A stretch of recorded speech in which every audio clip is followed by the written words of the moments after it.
going into the hospital is like, Yeah. it's Let me tell you, terrible. This situation was and this is across. She lives in Dallas, one of the biggest cities in the south of the United States. Yes. In what you would think has absolutely wonderful capacity to be able to handle things like this, and she said absolutely not. Let's take a look at weather and then continue the conversation. This is a Situation Room. It's Kenya's biggest conversation. Remember, you can download the Standard e-paper app from Google Play Store and Apple App Store. In fact, the Standard says the World Health Organization has said it's completely safe to touch, read and handle newspapers. So you can get the Standard newspaper delivered right to your doorstep. I'm going to be giving you the numbers to call shortly if you want it to be delivered right to your doorstep. 19 minutes after 6.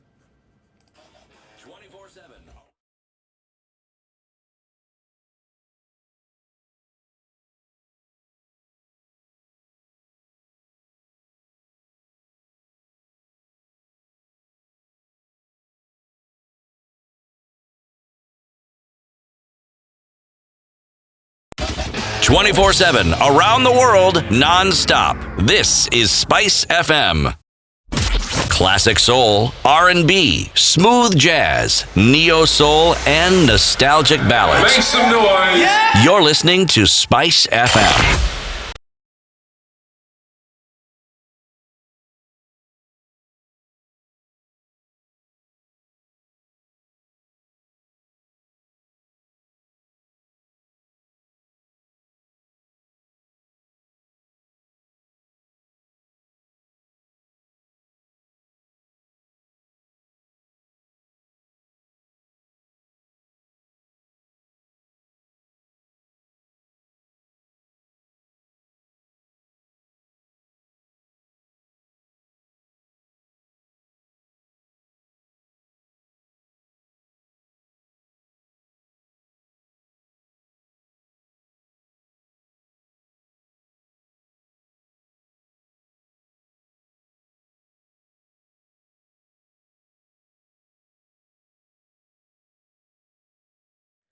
It's partly cloudy in Nairobi at 17 degrees this Monday morning, and showers will continue to rule the day, highs of 26 and lows of 16. In Nyeri at 15 degrees, it's partly cloudy. Thunderstorms coming later in the day with highs of 25. Looking then into Nakuru at 14 degrees, it's partly cloudy. Chances of rain, slight though, with highs of 27. In Eldoret at 13 degrees, it's clear skies this morning and sunny conditions in the afternoon with highs of 24 and lows of 13. Taking a look then into Mombasa at 27 degrees, it's partly cloudy. However, chances of rain are quite high, highs of 32 and lows of 27. In Malindi at 27 degrees, it's partly cloudy, showers in the afternoon, then with highs of 32 and lows of 27.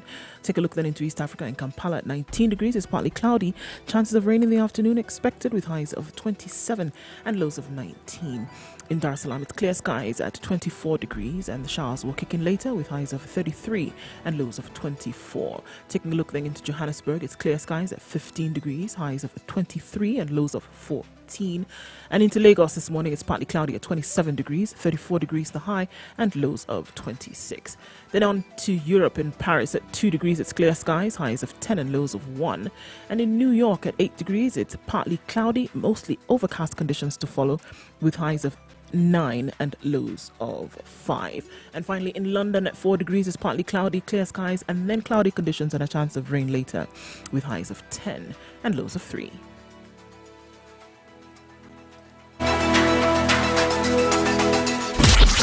Pure golden sound and good talk. 94.4 Spice FM.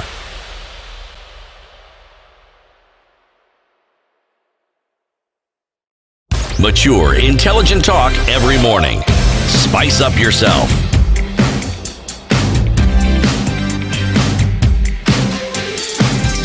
It's a Situation Room, Kenya's biggest conversation on Spice FM, broadcasting in Nairobi 94.4. Live streams are up, www.spicefm.co.ke and Spice FM KE on Facebook, YouTube and Twitter. We are live streaming on those three digital platforms.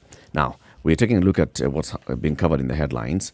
And there's something also that just, sticks out right there. Page 13, you're looking at it, CT. Very huge, colorful public notice. Yellow. By the now Nairobi City County government. Kenya Revenue Authority has now become the principal revenue collection agent for Nairobi City County. And Kenya Revenue Authority, I think, well, it's a good thing that they're still doing their job, but I think they're tone deaf. This is like a notice was passed by time. This is the sort of notice we've been seeing for the longest time. It's not really different from other notices that you've received on such matters, isn't it? No. So how exactly does this relate with the discussions that we've been having? So here's what the public notice is saying. The Nairobi City County, in conjunction with its principal agent for overall county revenue, the KRA, is urging all citizens within Nairobi to pay for land rates, parking fees, single business permits, building plan approvals, billboards, rental houses, tolls, market fees, health certificates, and all the mandatory county dues, as your compliance will facilitate quality and timely delivery of services to the residents of the city county. Pay your land rates and single business permits by the 31st of March to avoid attracting an additional penalty of 3% per month. All the mandatory county dues by 31st of March to avoid enforcement actions thereafter. Now, surely. In the times in which these are the best of times. Talk of being tone These are deaf. the worst of times. These guys Where are you? They are insensitive to a T. Good grief. I know you have to ask the question, in which moments are they presently operating to see where is the country? There's so many questions that are being asked in the light of what is currently happening. No, but pause Who for do a you sec- think no, is listening to you? No. Pause for a second. It's just as well they've done this because you can now see. This, remember when we talked about these taxes that they were introducing and we're asking folks, people don't have money. Where do you think they're going to get money to pay you more tax? Not just taxes, more taxes. They're reminding you that you will have a penalty of 3% per month if you have not taken your single business permit or paid your land rates or any mandatory county dues. The country has shut down. People aren't doing businesses. If you own a bar, you closed, 2 weeks ago? Yep. If you own an entertainment establishment 2 weeks ago? Now, if most businesses are encumbered by this disease, so this money that you want them to sort of like pay you, where is this thing going to exactly come from? What role does KRA think they're playing in helping the citizens of this country deal with the crisis that we have? For them, it's business as usual, isn't it? It is. I think you have to take you back a step there, CT, because I don't think they actually believe they're playing a role in helping the citizens of this country. They are collecting revenue so that we can offer services, so that the government can offer services. Basically, it's all systems go. It's full steam ahead for them. For them, it doesn't matter what's going on. And the They Nairobi want to City collect County more money. now, because we can't just bash the KRA. The KRA, their job is to collect revenue. This is the they thing. don't determine. Are they not also allowed to think a little bit? But they don't determine that we shall not impose a penalty. That's not their job. Their job is collect revenue according to what their boss has said. The boss, in this case being the Nairobi City County, is the one that should be saying, all right, guys, so let's review this. Let's call in the MCAs. Let's say, what is it that we can do for the residents of Nairobi City County so that we can ride this storm together? But KRA, where their thinking should come in, is saying, let's not put such a notice right now. Let's just continue operating. But we don't need to remind people. It's not if they don't know. Imagine, you've just had somebody sick in hospital for long and then that person dies. And the landlord knows that, but then they come. Day of your funeral. You'll get killed. Nimekuja kuchukua rent. Oh, you and you're having a harambe to offset a hospital bill for somebody who the landlord knows. You will get injured. Yep. Truth. Look, this insensitivity, it is not possible to say anything that will sound too harsh on such a matter. For the simple reason that it tells you exactly how these people have thought about the citizens all along and how they continue to think. They don't think. Yep. How on earth do you bring such a notice at such a time? How? A whole page. No less. Colorful. Yellow. You will not miss and green. You can't miss it even you if you will want not to miss it. miss it. No matter what you wanted you to do, you can't miss that particular one. Nairobi City County, KRA, Nairobi Metropolitan. Now it's called Nairobi Metropolitan Service. Thingy. Yeah. That one, you guys, please. You missed the mark on this one, folks. Safety nightmare for health workers. Talked about this quite a lot. And then to look at, this is a local story, but if we look at how it's been happening around the world, it's the health workers who are the soldiers in the front line of the COVID nightmare.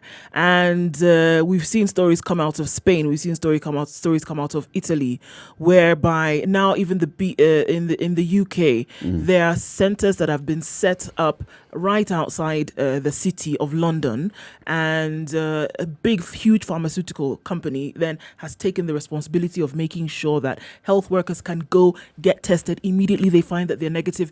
Essentially, they send back to work. Those that are positive are quarantined, in and isolated in a center off by themselves, but they just need to make sure that they're churning out as many healthy health workers as possible to get them back to deal with this, to deal with the situation. Now, if we look at it now, it's a safety nightmare for health workers here in Nairobi, in Kenya rather. And if you're finding it hard to stay at home to shield yourself from coronavirus, imagine how it would feel to be a doctor or nurse who does not have that luxury.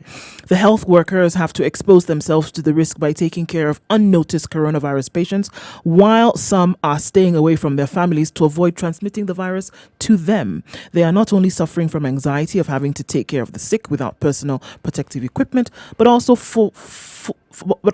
foregoing the companionship of their families. So you can imagine, and we'll look at this later on during this show, but I mean, just to think that they care for people who might be infected or not infected or suspected the whole day, and then they go home to their families, and then we require them to go back the next day, work day and night, and some of the things that they need to protect themselves are unfortunately not available, but they still keep going back. There's a group of civil servants who are not considered the police. They are even in touch with people more than people who work in hospitals. You know, you need to go to a hospital to be in touch with these people.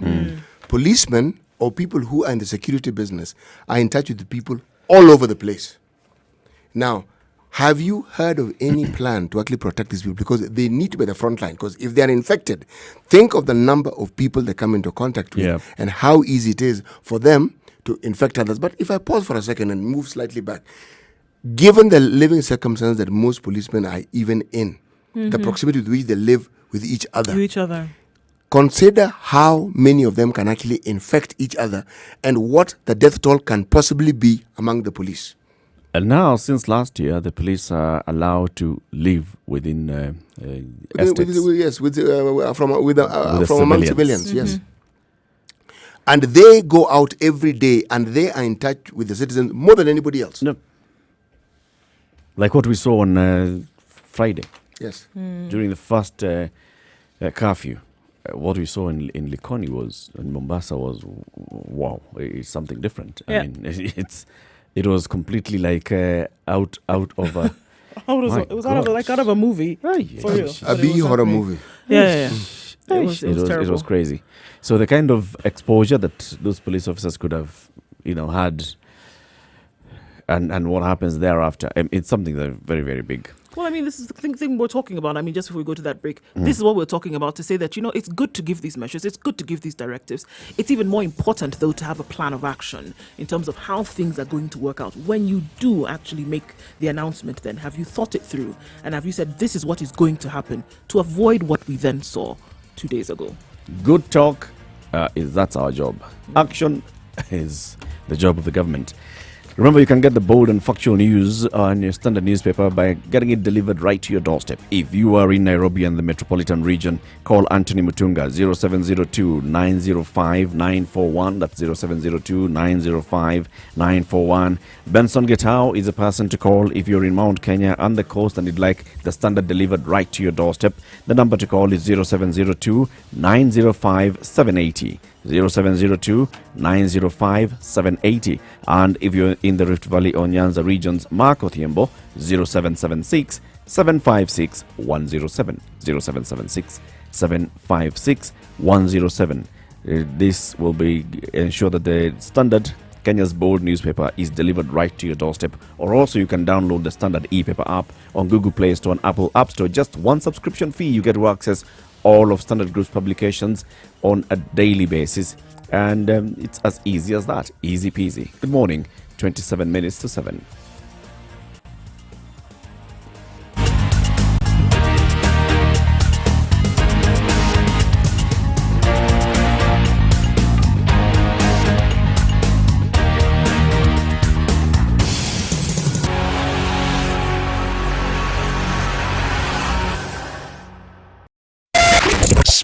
FM, Malindi.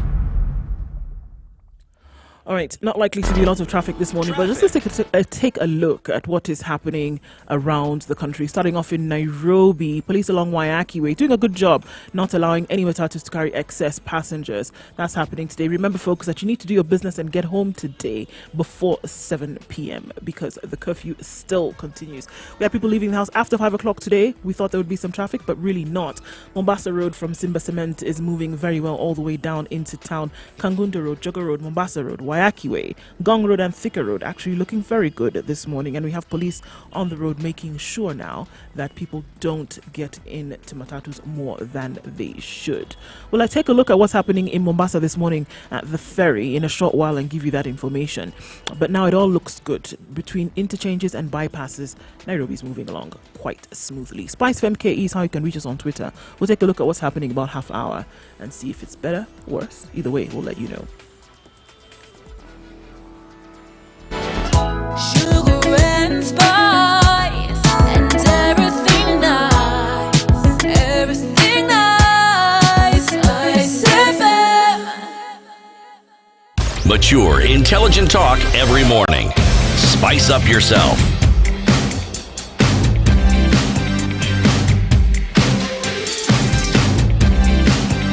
Mornings done right.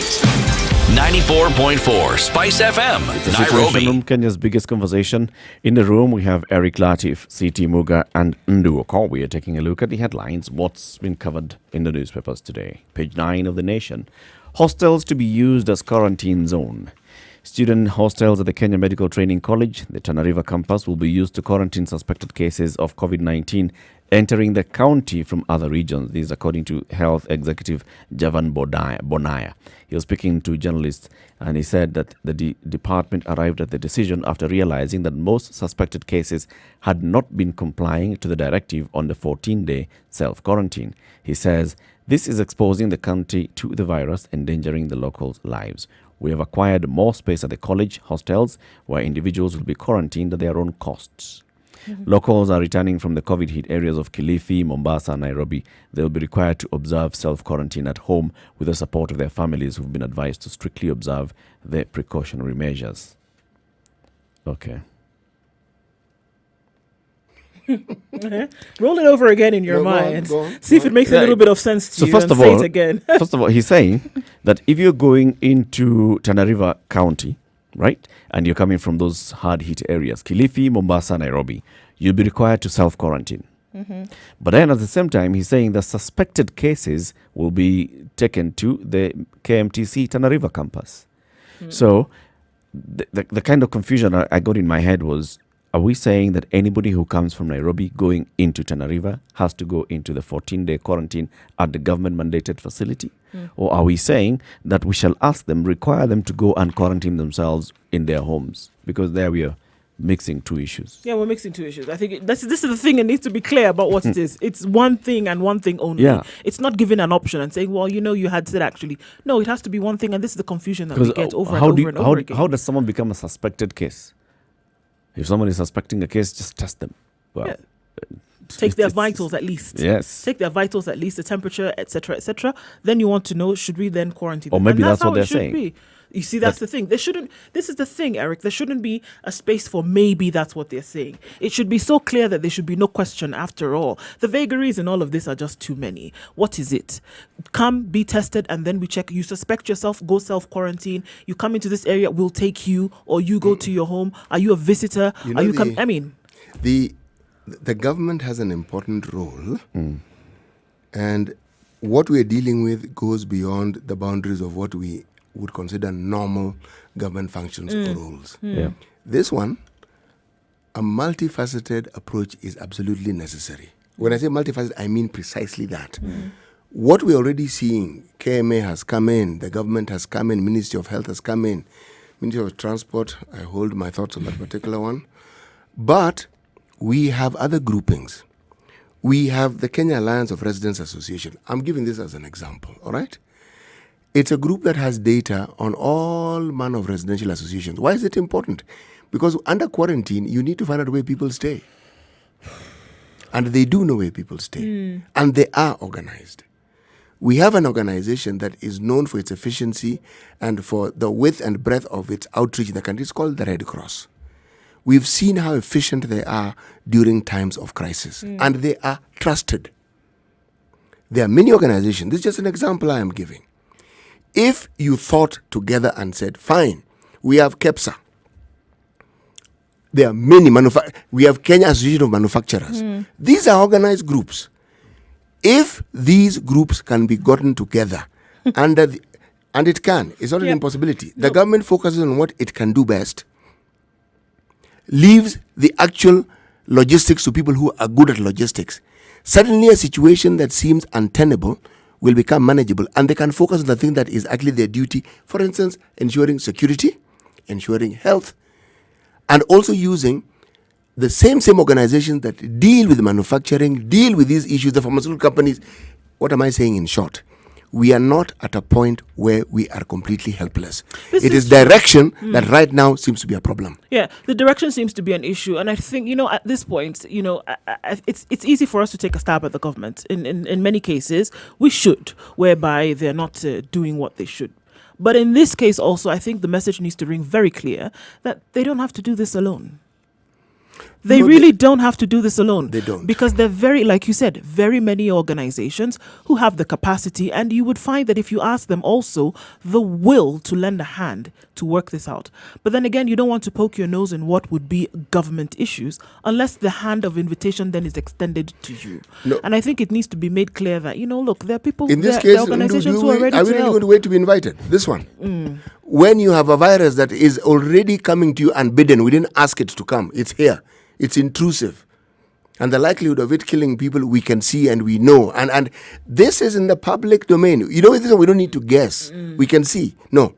This one, we tell the government, here we are going to help you. Okay? This is what we want to do. And this is how we want to do it. Because this now is where we enter that partnership with the government. Tell the government, this one. We're in it together. Yes. So forget what... And not every arm of government is useless. No. Not every arm of government is useless. There are arms of government that actually function and who actually do, and you can see them trying to do what they can.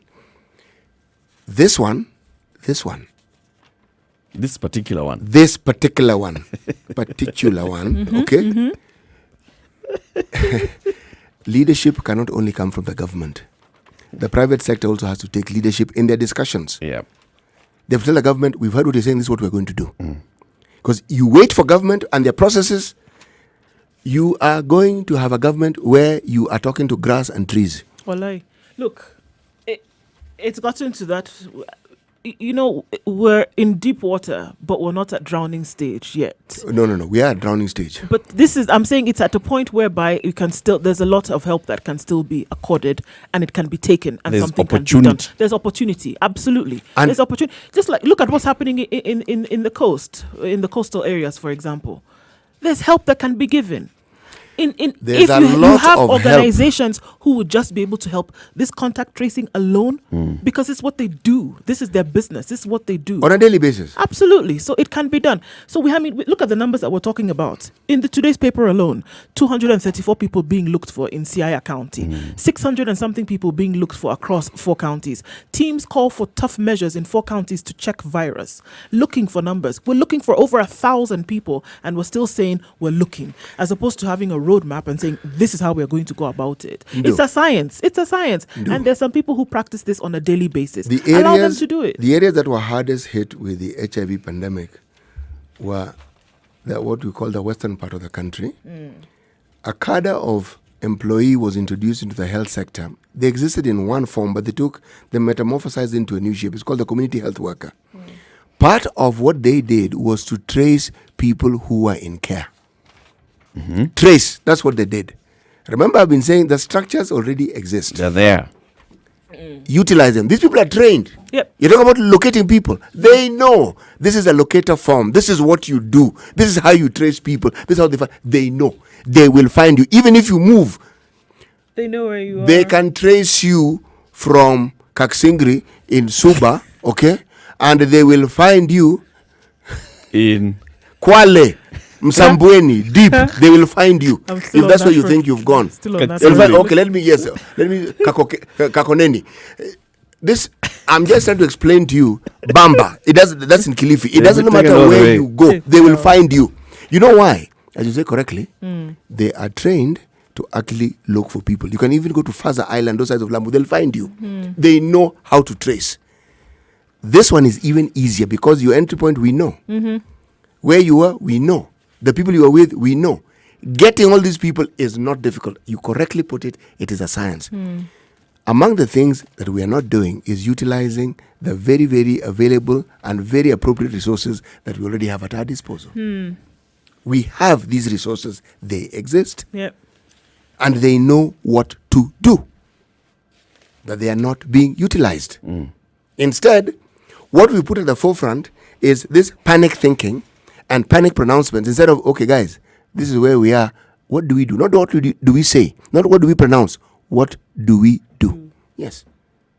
This situation is not untenable. It's not something that is beyond our managing, even now as we speak. But if we keep throwing words at it, it'll move beyond our grasp. Shauri yenu. And no amount of running on our part will be able to rein it in. But right now, at this very moment in time, a multi-pronged approach to ensuring that every possible avenue of help is actually utilized and harnessed. This country has resources. Absolutely. And, in this case, every time we talk about this, it's like, people say, well, resources is not just money. No. And in many times, the resources that you need go beyond money. It's beyond money. It's beyond money. And it's available right here. Why don't we use it as opposed to biting our finger later? We have a resource called the Kenyan worker who's in the diaspora. The biggest foreign exchange earner for this country for some time now has been what you call remittances. What essentially we are saying is that our biggest export is human resource. Yes. That's really what we are saying. It's not tea, it's not flowers. No. It isn't bananas. It is human These resource. are human beings. Yes. By the time you're exporting it, don't you think you have a lovely residue back at home that can also do the same thing? Exactly. Yes. Exactly. So this human Those are the resource, few who got out. this human resource is not being tapped. I'm repeating, the human resource in this country is not being tapped. Look, I've left the word fully. It's just simply not being tapped. And then we would say, oh, well, we need to take our time, map this thing, find out who can help. No, actually, no. It's something that can actually be rolled can out be in done. a day. It can be done. It can be done. People come together. What are we saying? Let's get this thing done. We were busy bringing in doctors from Cuba whom were paying. They were not volunteering their services. And yet we had over 2,000 doctors who were unemployed. Now, that thinking is truly, truly faulty. Now, this is me really trying hard to be polite. They were coming to capacity build. The words, the language used in the NGO world. Capacity build. Capacity building. So they're coming to teach our doctors how to be doctors in our country. Bring the expertise that they have because our doctors don't have that, direct. Our homegrown doctors who are trained here by people who've worked here, who know our situation, were inadequate.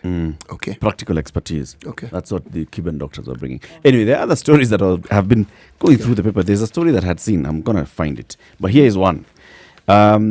City to get free water. Nairobi residents will be supplied with free water by the county government as part of measures to improve hygiene in the fight against COVID-19. This is according to County Assembly Speaker Beatrice Elachi, who says this is among the agenda that the House will consider during a special sitting this week to allocate more funds to the health docket to boost the newly established Nairobi Metropolitan Services response to the coronavirus crisis. They have spoken to Nairobi Water and Sewerage Company Managing Director Nahashon Meguna, and it was agreed that the firm will start giving free water to Nairobi residents to help in the fight against COVID-19. She explained during the special sitting, MCAs will consider the supplementary budget and reallocate more funds to the health department to fight the scourge. Good news, right? Very good news. Very good news. Page 21, that was in page 18 of the Standard. Page 21 of the same Standard. The Nairobi City Water and Sewerage Company has taken out an advert. And it's a statement, Nairobi City Water and Sewerage Company's chairman's statement in light of the COVID-19 outbreak. Says, of course, the COVID-19, very many things.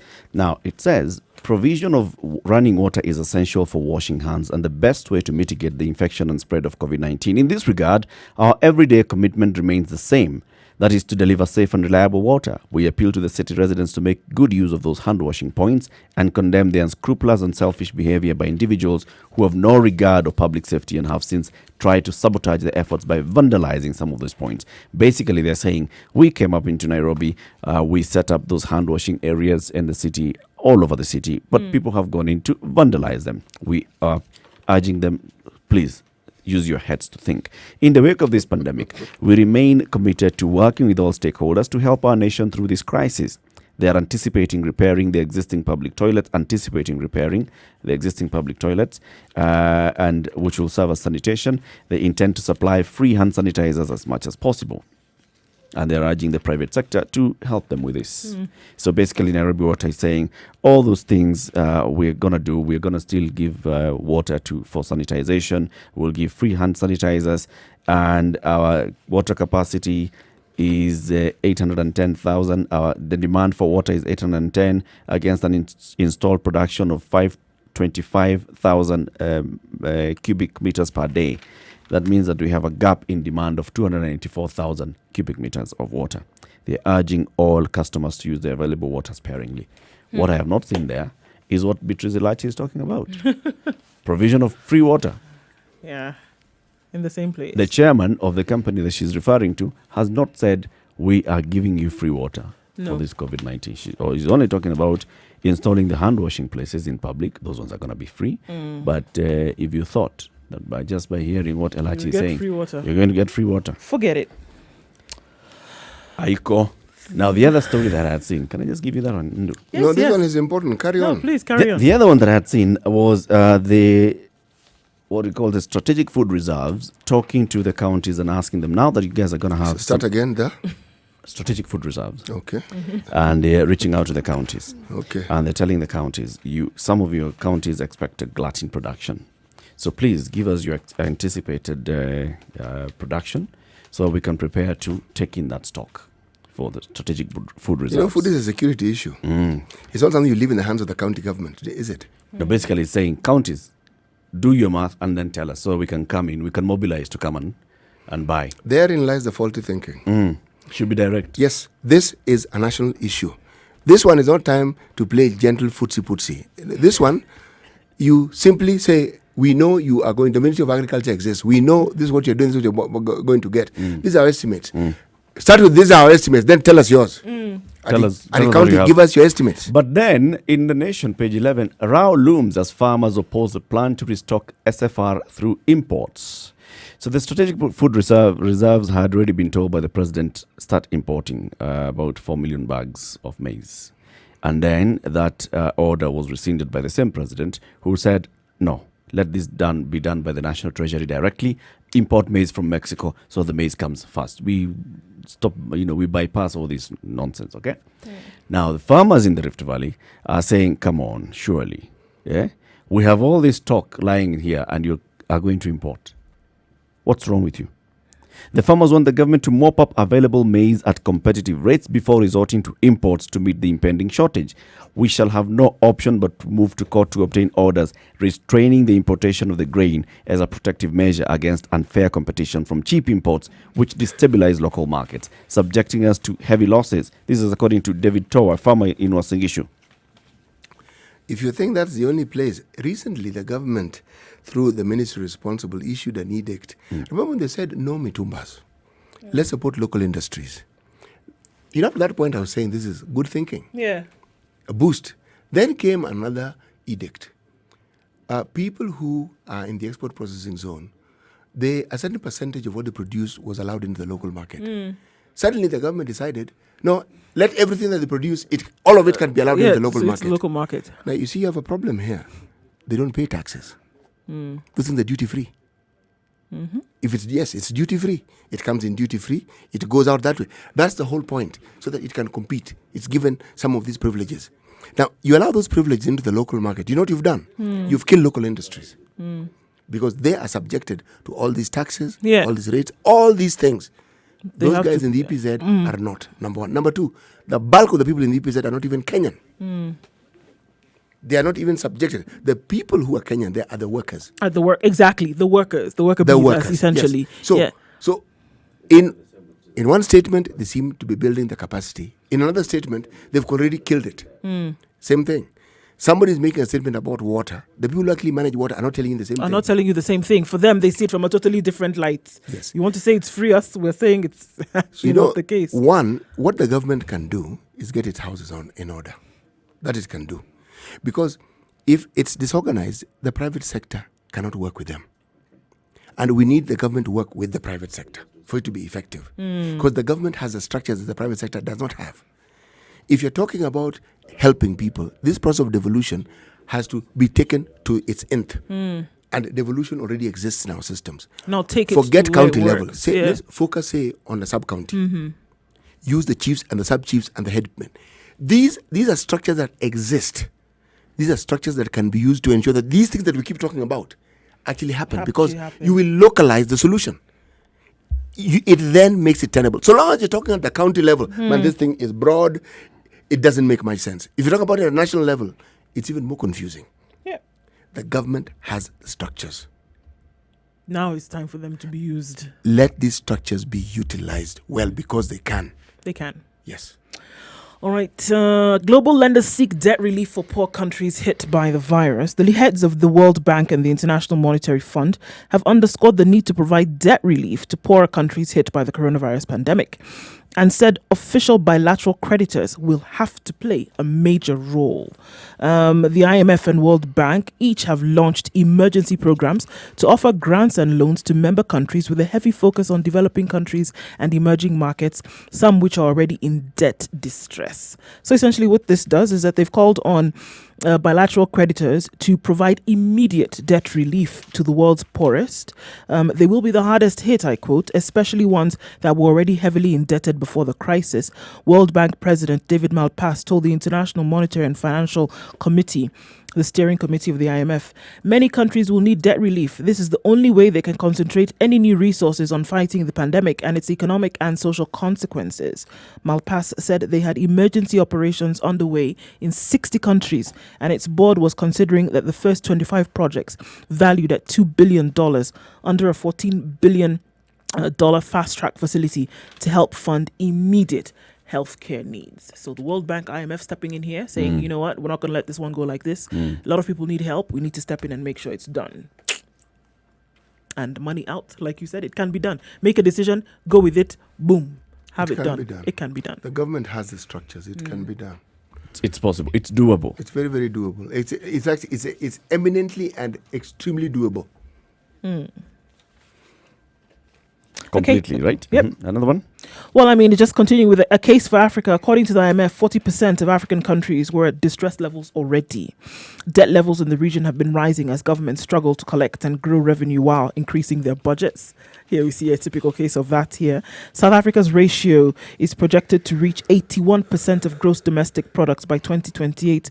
And Kenya recently doubled its debt ceiling to match the size of the entire economy. So these are some of the countries that we'll see probably getting the relief from these two bodies.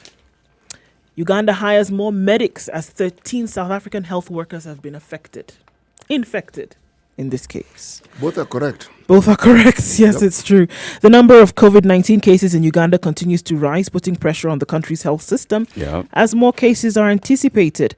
The Uganda Health Ministry announced it's recruiting over 200 health personnel to join the country's currently thinly spread workforce. The ministry is also going to call up volunteers to support frontline health workers, and Uganda has designated 3 hospitals as treatment centers. 13 SA health workers infected with COVID-19, also putting pressure on South Africa's health force. On interest, Mali, they had polls. Mali held its long-delayed parliamentary elections yesterday despite an insurgency in its central and northern regions, and also about the concerns arising from the coronavirus and recent kidnapping of the main opposition leader. Meaning, life is going on despite, them it's many. Yeah. There are insurgencies, opposition leader has been kidnapped. Poverty is at ridiculous levels. Unbelievable levels, mind-boggling, but they still held their parliamentary elections. The election Meaning, went on. Hold coronavirus notwithstanding, on there. we will continue with the Pon- We had planned this thing. Yes. And We're we're going moving on. Yeah, who we're are you, moving Corona? on. Come and shout all you like. Who Kill us are if- you, Corona? If you like, kill us. Parliamentary elections will continue. In this show today, we'll be speaking to various people across the world. One will talk to Tanzania. We'll be linking up with a radio show in Tanzania. This is Clouds FM breakfast show. We'll also be going to Uganda. We'll speak to Next Radio, Marcus and Kitu. We spoke to them last week. We'll be joining them again this week. We'll speak to a journalist in Nigeria to hear what the Nigerian government is doing. So, yeah, keep it right here. This is The Situation. Kenya's biggest conversation has come to the top of the hour. Today's proverb, C.T. Muga. Today's proverb: a group of lions led by a sheep can defeat a group of sheep led by a lion. Think, what have I just said? No, that is not true. The opposite is actually true. If the leadership of that group is the lion, it doesn't matter how many lions there are in the other group. If it's led by a sheep, the group led by the lion is likely to win. Likely to win. Yes. A group of sheep led by a lion is likely to beat a group of lions led by a sheep. That is precisely it. All So right. let's look at our country and decide, Who's the sheep and where the lions? where are we? What group do we fall into? As guys, we are just foxes.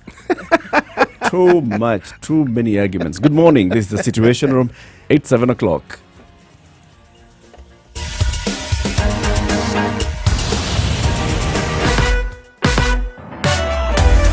Sugar and spice and everything nice. Spice FM. Spice up your life. Spice FM, Nakuru. All right, round about 7 o'clock, let's see what's going on. Gong Road is absolutely beautiful. Kiambu Road also doing the same thing. No vehicles whatsoever. It's easy street. There was the suggestion that today had a potential to be quite crazy as per traffic, but no, it really isn't. And people seem to be obeying the rules today. Probably that a lot of people will knock off work at 4 to get you home before 7 o'clock. Langata Road, you can stop in the middle of the road and have tea. This is what we're being told. I wouldn't advise it though. Stay home if you don't need to be out. Good morning to everybody. We'll see what it looks like in a short while. Spice of MKE is how you can reach us on Twitter. Give us a call on 0719-012-600. Maintain social distance. Wash your hands. Use your sanitizer if you're not near soap or water. Those are the traffic rules. We're going to still try and find out what's happening at the ferry in Mombasa to see that if you can use that or not. And we'll let you know in a short bit.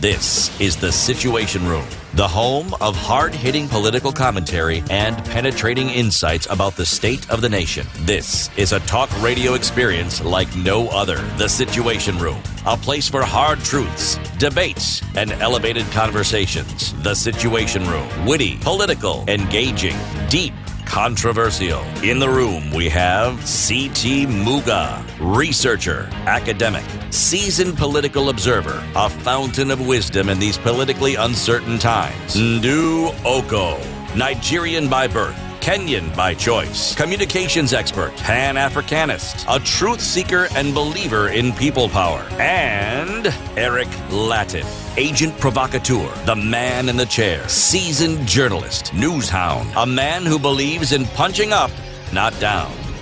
This is The Situation Room, the 2 only way minutes to after 7. start your Thank you day. very much for joining us. This is The Situation Room. It's Kenya's biggest conversation. We're now joined by our resident doctor. This is Dr. Basi Korir, KTN's medical journalist, our guest host for the season. Good morning, Dr. Ari. Good morning. How was your weekend? Brief, as always. Nowadays, with COVID, it's like there's no weekend. It's a couple of hours. Yes, just a couple of hours. Just a couple of hours Yeah. passing by. Mm. But at But least it's you get to take a break. Yeah, a bit. That's But important. it's good. Yes. That's what is important. Are you exercising? Doctors are telling us to exercise. Are doctors exercising? Mercy I is the plead the exercise- fifth. Mercy is exercising sleep. In fact, Professor Lukoya Tole interviewed him on Saturday. He said during this lockdown, partial lockdown, curfew, whatever, Yep. part of what you should do is get sleep. Enough sleep. Mm-hmm. Yes, it's good for your mental health. So this is a That's a psychiatrist. professor of psychiatry, yes. Who am I to question? Gets a lot of sleep. Yes. All right. Did he say do not exercise? No. We Okay. are talking about sleep. Yes. I see. Right. I Karibu also sana, see. Daktari. You also see, right? I also see. The live stream is up 0722. Live stream is www.spicefm.co.ke. That's why they said you Sleep. should sleep. You should Sleep is important. Get enough sleep. Not close your eyes. Sleep.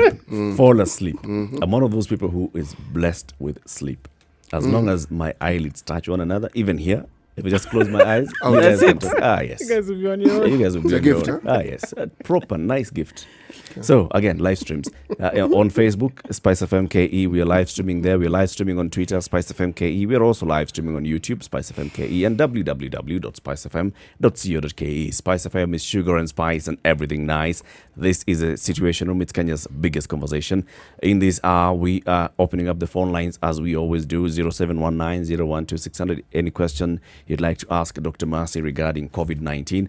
We'll also be talking to somebody who is in quarantine in a government-mandated facility to hear their experience. So I think they arrived in the country 8 days ago, and the government now says that this is a week that they're going to be doing a lot of testing of the people in quarantine to establish those who are positive so that they can go into proper care, and then those who are not, I think will still stay in quarantine for until the 14 days are over. Yes, whether negative or only those who are positive now go into isolation because now they've been diagnosed. And then those who are negative have to finish the other 7 days for the 14-day quarantine period to be over. Remember, any time between the 14 days, they can get infected. And by the time they're taking the sample, possibly there's nothing to be picked up. So it's good for people to finish the 14 days. So that by the end of the 14 days, if there are no symptoms whatsoever, then it's unlikely that they have the virus. But if they are tested negative today and on the 14th day, they develop symptoms, then it means their day one started possibly today. Right. So that's why they wait for the 14 days. You have to wait for the entire 14 days. Yes. These quarantine facilities are spread around Nairobi. Yes. Some are in private hotels. Others are in government facilities. This is Kenya School of Government, Utalii College, The KMTC. Kenya Medical Training Colleges. We also have them in where else? Secondary schools. In some secondary schools as well. So, and the minister yesterday told us there are 2,050 people in the government-mandated quarantine facilities. So we want to understand how those quarantine facilities are.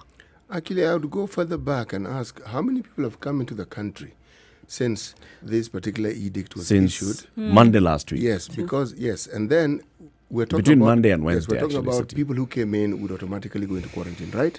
Everybody. So the numbers That's that those who came in via the airports. Yes. I'm talking about airports only, not any other place. Those who flew in. Who flew in? Now, do those numbers of people who came in, do they correlate to the numbers whom we're saying are in quarantine? The That's a good 2,050. question. Yes. I'm starting there. Before I ask any other question, that's where I want to start. Did everyone go into quarantine? Yes. That's the question. This information, then, we have to ask, it should be made available, right? For us then to be able to know. Because it is vital at this point that because what you do is that you stem all kinds of panic. Because then to say, did 10,000 people come into the country? Why are there only 2,050 people then in quarantine? Did 5,000 people or did 2,050 people come into the country and those are the people in quarantine? Do you Those have are the reason to questions that believe you want to we have ask. more than 2,050 people who arrived between Monday morning and Wednesday evening? Midnight. Is there reason to believe that there are more people who could be infected or more people who came into the country? People who arrived in the country. Remember already, by that time, many international airlines had stopped bringing people because of the earlier restriction of only Kenyans were going to be allowed to get into the country, and many non-Kenyans, especially those coming from those countries, would not be allowed in. Already there was that restriction for a week since the president announced that. Then on basically between that Monday and Wednesday, we're basically expecting Kenyans who have come in. The point I'm making here is one of effective communication Yeah. and an opportunity to make it effective by saying, since we issued this edict, the number of people who've come in through our airport are so these many. numbers. Yep. You see, you've given information. There were this number of flights. It's information. So give Detail. more. Give more detail. Don't information. just say 2,050. No. You leave too many gaps. Coronavirus has provided us with so many opportunities to do so much good and to change so much. We shouldn't miss on any. Communication. When you give those numbers and you explain, people rest and say, okay, you know. I wouldn't be asking this question if that question had already been addressed. And I think yesterday actually was the best time for the CS to have answered that. When Yes. now there was a When he was 7,000 reacting figure to when he was KJ. reacting. Yes, yes, MPK. yes, yes, He yes. should have said so many people came in, so many These people are the in airlines. quarantine. We had But- this number yes. of airlines that arrived in the country And per airline, we had this number of people Yeah. who Yes. disembarked. Yes. on And Monday, this is or then even what go by happened. day. Monday. Day by day. This number of people And that arrived data is there. Of It course, is. it's That there. data This is is there. the on thing. Wednesday. And this is how we end up at 2050. This number went to yeah. this place, this number went to this place, this Yep. number went to this place. I mean, that's something you can verify. You build trust. So next time when you stand up and talk to people, no one's going to question what you're saying. Because you have already proven that when you say certain things, it's verifiable and it is true. But when you leave gaps, the next time you're making a serious statement that people ought to listen to, instead of listening, they're questioning it. That's the unfortunately, because that's what we've said. Without this kind of clear communication, what you do is that you leave gaps then for people to start to ask questions, and once those questions are not answered, it becomes doubt, and then people start Especially you going leave, by you leave how space. we've seen this being managed. Yeah. Sunday, it's announced that people are going to go into government-mandated quarantine. Monday morning, we have They're the not- Assistant Minister for Health in the studio here with us, and we asked her, so what are those facilities? We'll work out the facilities. We didn't have the clarity of the facilities. On Tuesday morning, we had the chairman of all the county health ministers in the studio. We asked, what are those facilities? We'll work on those facilities. By the time I'm out of here for by 1 hour, 1 hour, we'll have we would sorted have out- sorted all of this out. This is How what many we're told. hours since? Oh, let's do a multiplication of the hours since Tuesday at 10 o'clock. This is where the Right? doubts This is what emerge happens. from. And these are things the government can actually respond to honestly and swiftly and correctly. Yeah. Just say it. And from seeing what other governments have been doing, they've actually been honest. Where they do not have an answer, where they do not know, tell you. they've Don't actually know. said, and I think it has helped in building trust. It does. And getting people on board to understand that this thing, nobody knows how to deal with it well. And so we all need to be in this together to move. You know, Mercy, this one as in the COVID-19, COVID-19. there is no government on this planet that can claim they have a handle on it. None. China said, we've figured this thing out, we're opening it up. They even opened theaters. They've closed them again. Yeah. This one, Infection. no one really knows. When WHO says, guys, even if you get a pneumonia vaccine, pneumococcal vaccine, sorry, it's not going to help you against COVID. You know why? This thing is new. We actually don't We're still know. trying to figure out It the is- makeup it's of still- it. Yes. Yeah. So now, under those circumstances, our government is not more or less incompetent than other governments in dealing with this. No. People are trying to figure this thing out. Now, we are saying, we are Kenyans, let's figure this thing out for Kenyans. Start by simply just giving us correct information so that we believe you. Every time you speak, we say, what's the government saying? We do. If we are busy debating with you in our heads, every time you make a statement, we're wondering, hey. And what- then we run the risk that anybody then who would open their mouth after that to say, you know what, actually, there are 10,000 people somewhere, you're likely to believe likely those to believe numbers that one. because you're not getting the right you're not information from getting your the right government, one, yeah. unfortunately. Yes. Yeah. Even if they said 20, they'll say, actually, come to think about it. It's possible. It's true. Yeah. And then with all the fake news that's doing the rounds. Why not? The 7,000 figure came from a post posted by the Dagoretti MP, Yes. John Kerry. Yeah. And well, he went to the police station yesterday, Dagoretti South MP. He went to the police station yesterday because the government came out, guns blazing and saying, why are you spreading false information?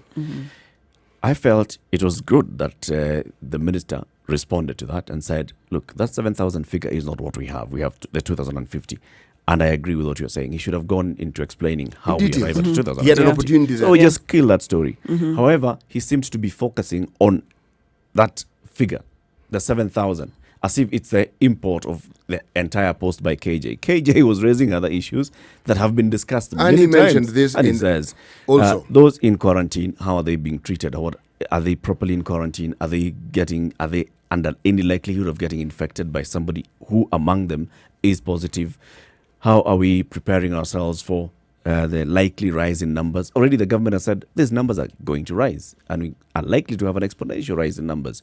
How are we prepared to deal with this? Do we have enough beds? Do we have enough masks? Do we have enough equipment and kits for our medical professionals? How are we doing this? Are we the minister was responding to what KJ was raising.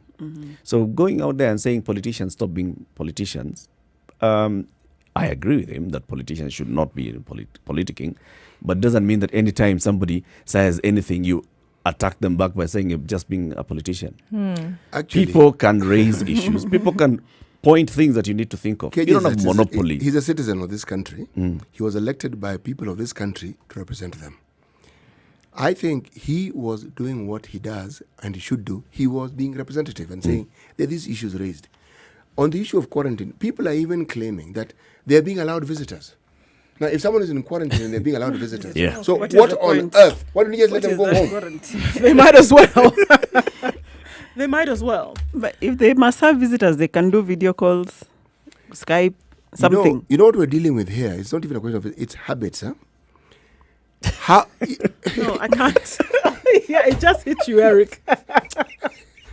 It just hit you. And that laughter is not one of humor. That laughter is not one of humor. It's distress. Uko na mgeni pale. Imagine kuna that, mgeni- yeah. kuna mgeni- And somebody Sit actually Sit comes down, and have a calls you. picnic. And Brought you home food. Yeah. Oh, Lord. unaendeleaje na quarantine? Kimzuri, hata tumekuja na watoto. Okay, maybe that's a good question here. Quarantine. What exactly does it mean, Dr. Mercy? So quarantine means that if you have been put in quarantine, one, you should have very limited access to people. One, the only person who should actually have access to you is the person serving you, because you have to eat and whatnot. So in a hotel, for example, should be one of the staff. So you're Like not there receiving should any be- medication? No. There's no medicine because you're not sick. We're just waiting for 14 days to see if you have any symptoms or not. So ideally, like people should bring you food to your doorstep, like what we had from China. Then you pick, and that's it. You avoid contact as much as possible. The room should ideally be self-contained. And I think in most hotels, it will be self-contained. Yeah. So there's no risk of contamination around. Where there are shared facilities like bathrooms and toilets, then they should be decontaminated every so often, just in case one of the people in quarantine is positive. Yeah. Now, the communal eating spaces, like the restaurants that we see in the hotel, should not happen. Because then in quarantine, you have not been tested, so you don't know who's positive, who's negative. Who's negative, So if you're all congregating and eating in one eating space, It's as good as attending a party. it's pointless. You might as well go to a It's club. pointless, yes. Yeah, I mean. So and then now, if at that congregation, it means you're probably interacting with many staff. So who would you, in case there's somebody who's positive there, who do you trace? So it becomes difficult to track and trace those people. But ideally, quarantine should be alone, by yourself for those 14 days. So the issue of visitors and children coming in should not even arise. We should not even be talking about it. So Now, so hotels, you'd expect that the rooms are self-contained. yes, Kenya Medical Training College. they have shared facilities. All right. So with the shared So facilities, you decontaminate every often, and they use chlorine-based decontaminant. Yeah, and we've seen them contaminating around. So as decontaminating. Sorry. So you've seen them decontaminating around. So that is what should happen regularly. Clean the surfaces and whatnot. But ideally, people should be in their rooms and avoid movement. So there's no congregating to bask in the sun and things like that. We spoke last week to one of the people in quarantine. That was Sophia. She's now at KMTC. Today, we speak to somebody different, and that is Melanie. Melanie is at a hotel. So we want to understand how the conditions are in that facility. It's 17 minutes after 7. Keep it right here. This is a Situation Room. It's Kenya's biggest conversation. Don't go away. When we come back out of this short break, we'll be speaking to Melanie, who is in quarantine in Nairobi. Good morning.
It's 70 degrees and mostly cloudy in Nairobi. Chances of sun peeking out later, but then covered up by showers later with highs of 26 and lows of 16. It's 16 degrees in Nyeri and mostly cloudy. Thunderstorms expected later in the afternoon with highs of 25 and lows of 15. In Nakuru at 15 degrees is partly cloudy, highs of 27 and lows of 14. In Eldoret at 13 degrees is clear skies most of the day. Sunny conditions in the afternoon with highs of 24 and lows of 13. In Mombasa, it's mostly sunny at 27 degrees this morning. Likelihood of rain in the afternoon and thunderstorms to follow with highs of 32 and lows of 27. It's raining in Malindi. Light showers this morning at 28 degrees, going into thunderstorms in the afternoon with highs of 32. Taking a look then into Kampala at 20 degrees, it's partly cloudy, a chance of rain in the afternoon with highs of 27. In Dar es Salaam, we'll have highs of 34 today and rain showers in the afternoon. And right now, it's mostly sunny. Then taking a look into Johannesburg at 15 degrees, it's clear skies, chances of rain showers in the afternoon with highs of 23. In Lagos at 27 degrees, it's mostly sunny, highs of 34 and lows of 26. It's 1 degree in Paris and clear skies, highs of 10 and lows of 0. In New York at 8 degrees, it's cloudy and chances of rain later with highs of 15 and lows of 6. Rounding things out in London at 3 degrees, highs of 10 and lows of 2.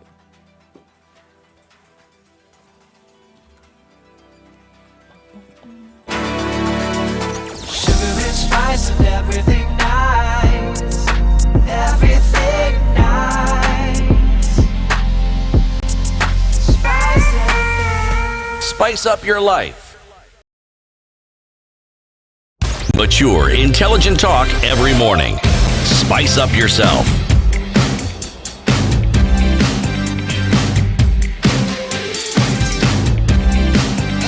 Mornings done right.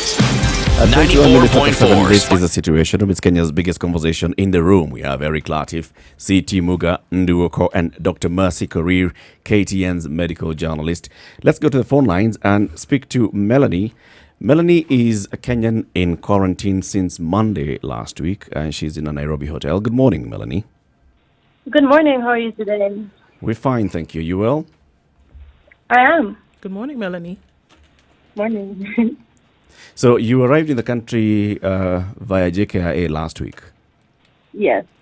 and then you were taken to a hotel. Just take us through what happened after you arrived and up to the point when you checked into the hotel. So the process when I arrived was quite chaotic.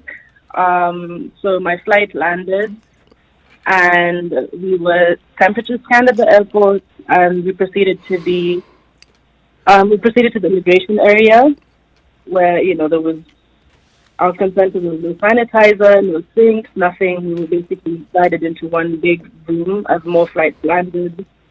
And it was just a chaotic situation with NYS buses trying to decide where we're going. Various officials from MOH, from KAA, some police people giving, conflicting information as to what was happening. And eventually I ended up going to the hotel, but that only happened 6.5 hours after landing. So were you given a choice of hotel to go to, or did you just find yourself in the hotel where you were at?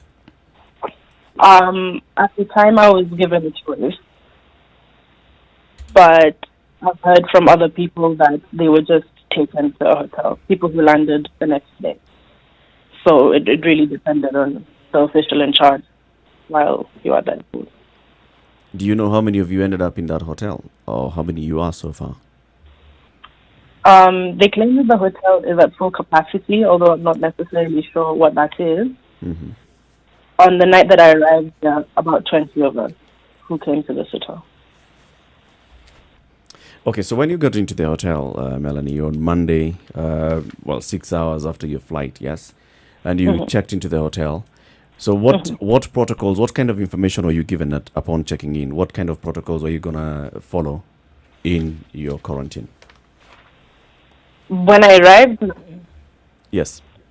I was just taken to my room and basically told that we were going to receive more information from MOH, but the communication has been very limited as to what we're supposed to do, what rules we're supposed to follow.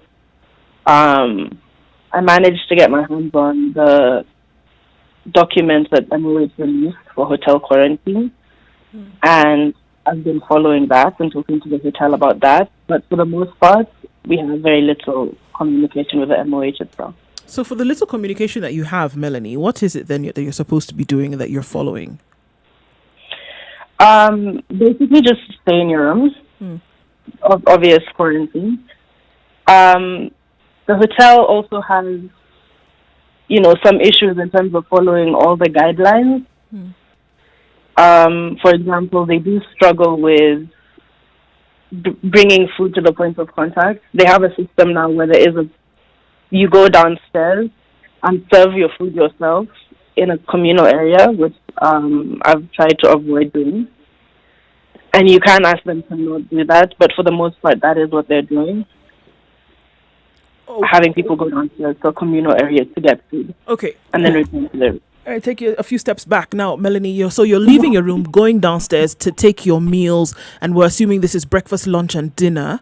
You're going now. Everybody in this hotel is in quarantine, or do we have other guests who are staying there as well? I'm not actually sure. I think most of the guests who went in quarantine have checked out. So most of the people in the hotel seem to be in quarantine.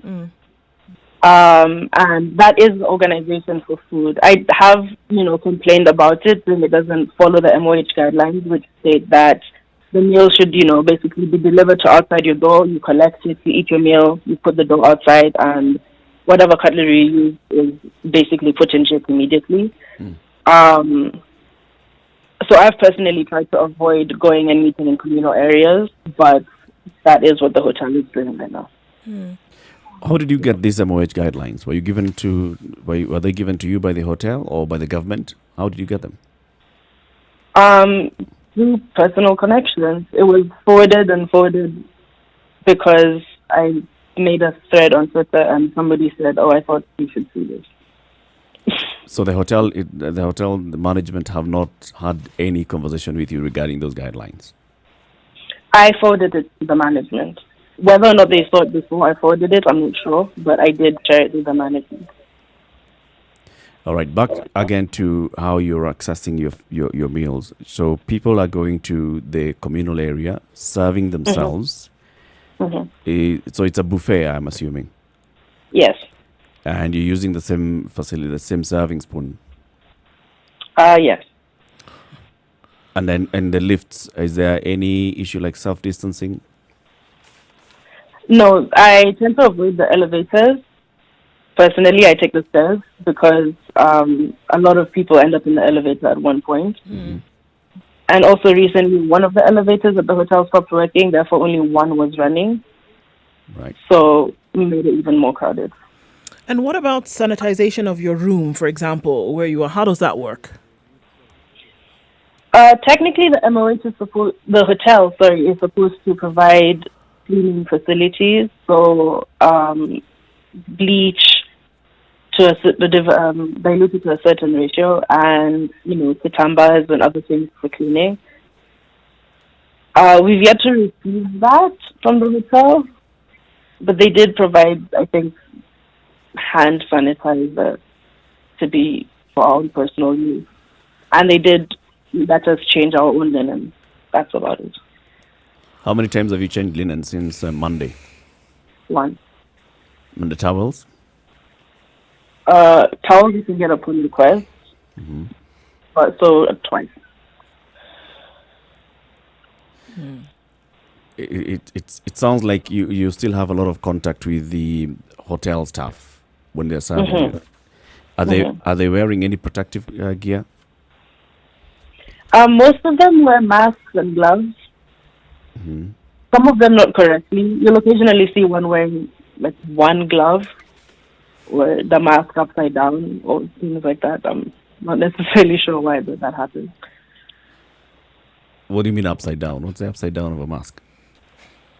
Oh, the mask has a specific place that's supposed to bend over the bridge of your nose to prevent airflow. Yep. So you'll see them wearing with that special place upside down or inside out. Okay. Okay.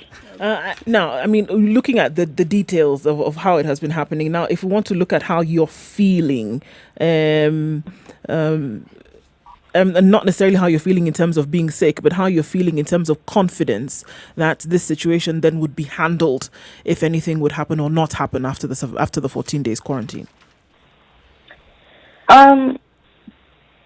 Personally, I'm feeling, conflicted because on one hand, it is a very difficult situation for like very many officials, not just Kenyan ones, just worldwide. It's unprecedented what they're trying to contain and deal with. Yeah.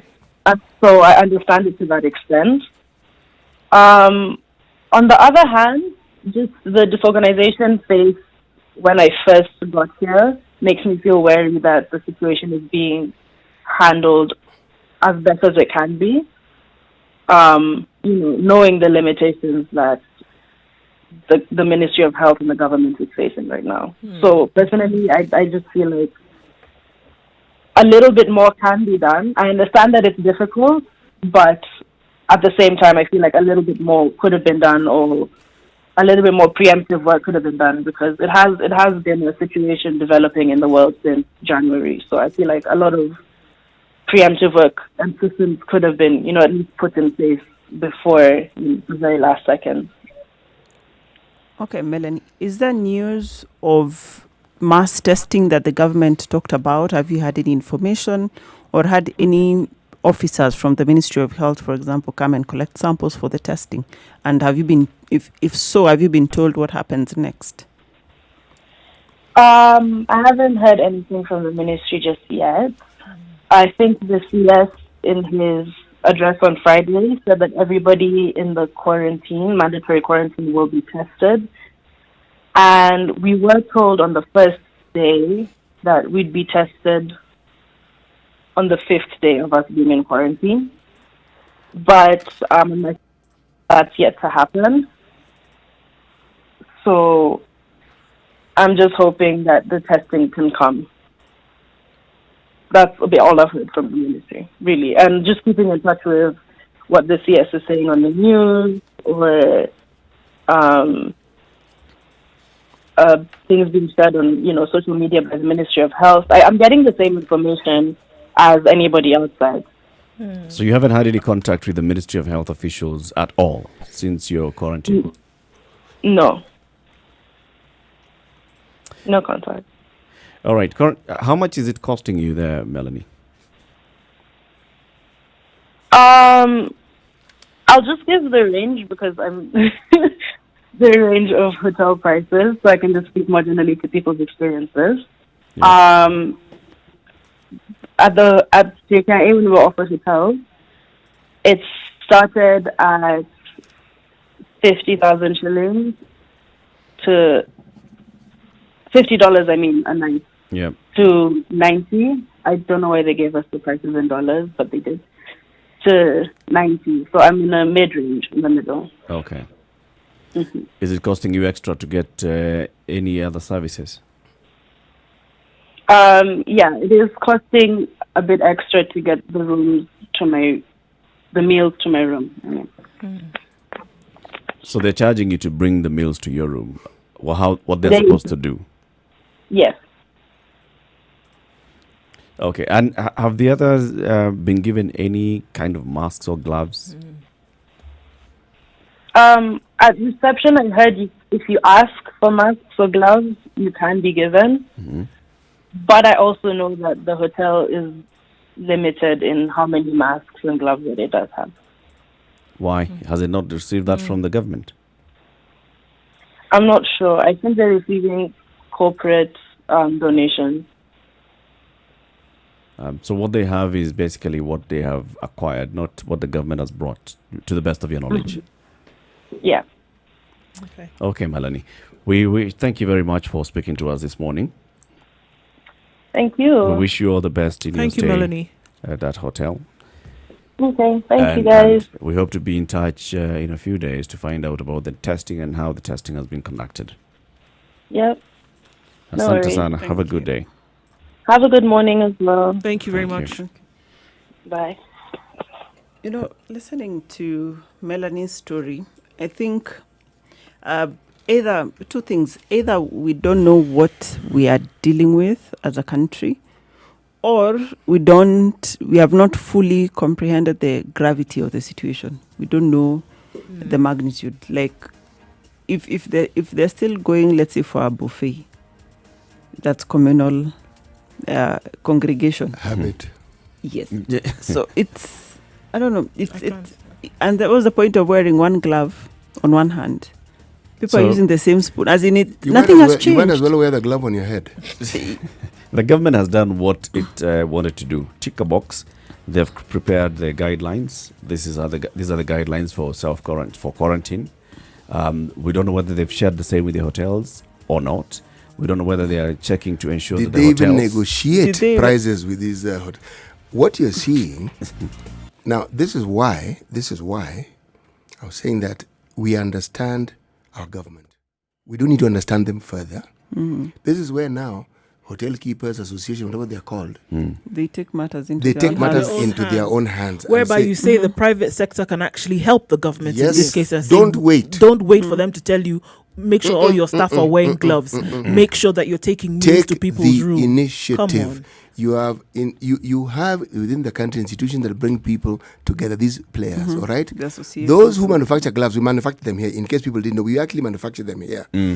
Talk to these people and say, guys, supply. Thank you. These things to the us, hotels. we are, as an association, we are asking we'll distribute them. Thank you. Help us to Don't wait for the government. Distribute it. If it's a mask, we also produce them here. Training of the staff, because the staff need to be sensitized. It sounds it's like the staff are just given gloves and masks. It sounds like something so simple, even to wear them in the manner in which you should put them on and how you should use them sounds like something that, okay, come on, guys, you should be able to figure out. But look at what we're seeing now. Do you know people who are supposed to be in the hotel industry are not versed in wearing things like surgical masks? They don't know. Not only that, gloves. They need to know. You'll wear it upside down and you won't even know. You won't know. Yes, and you'll be wondering why two fingers are not fitting into this thing. Yeah, okay. But it's uncomfortable. Let's take a short break. Let's take a look at traffic. The conversation continues.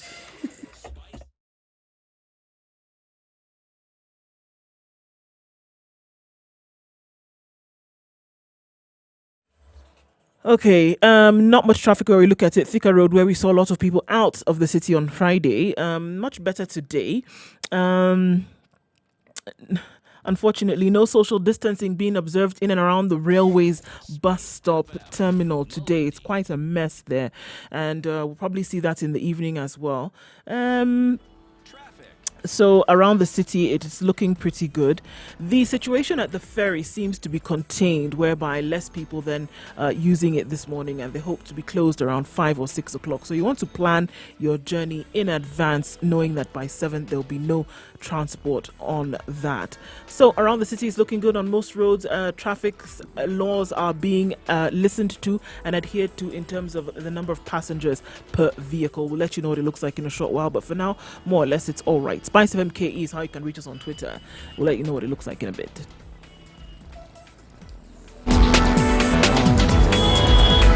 Spice and everything nice. All right. Spice FM. Spice up your life. Mature, intelligent talk every morning. Spice up yourself.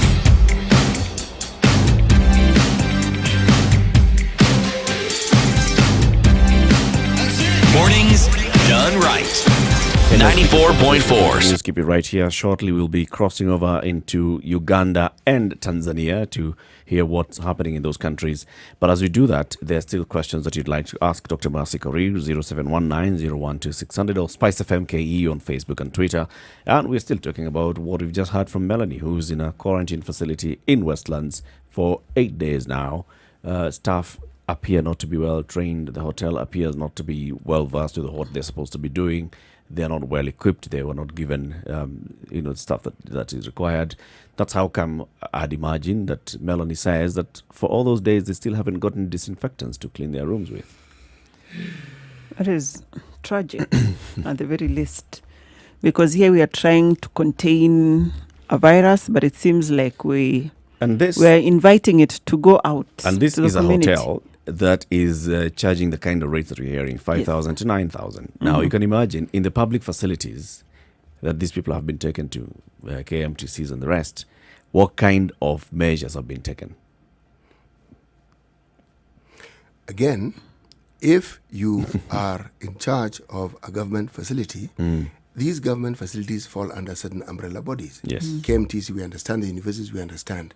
Take charge. You know the facilities you have. You know the boarding facilities that you have. We know all these things. You know what you can offer. You know how you can bring in your personnel.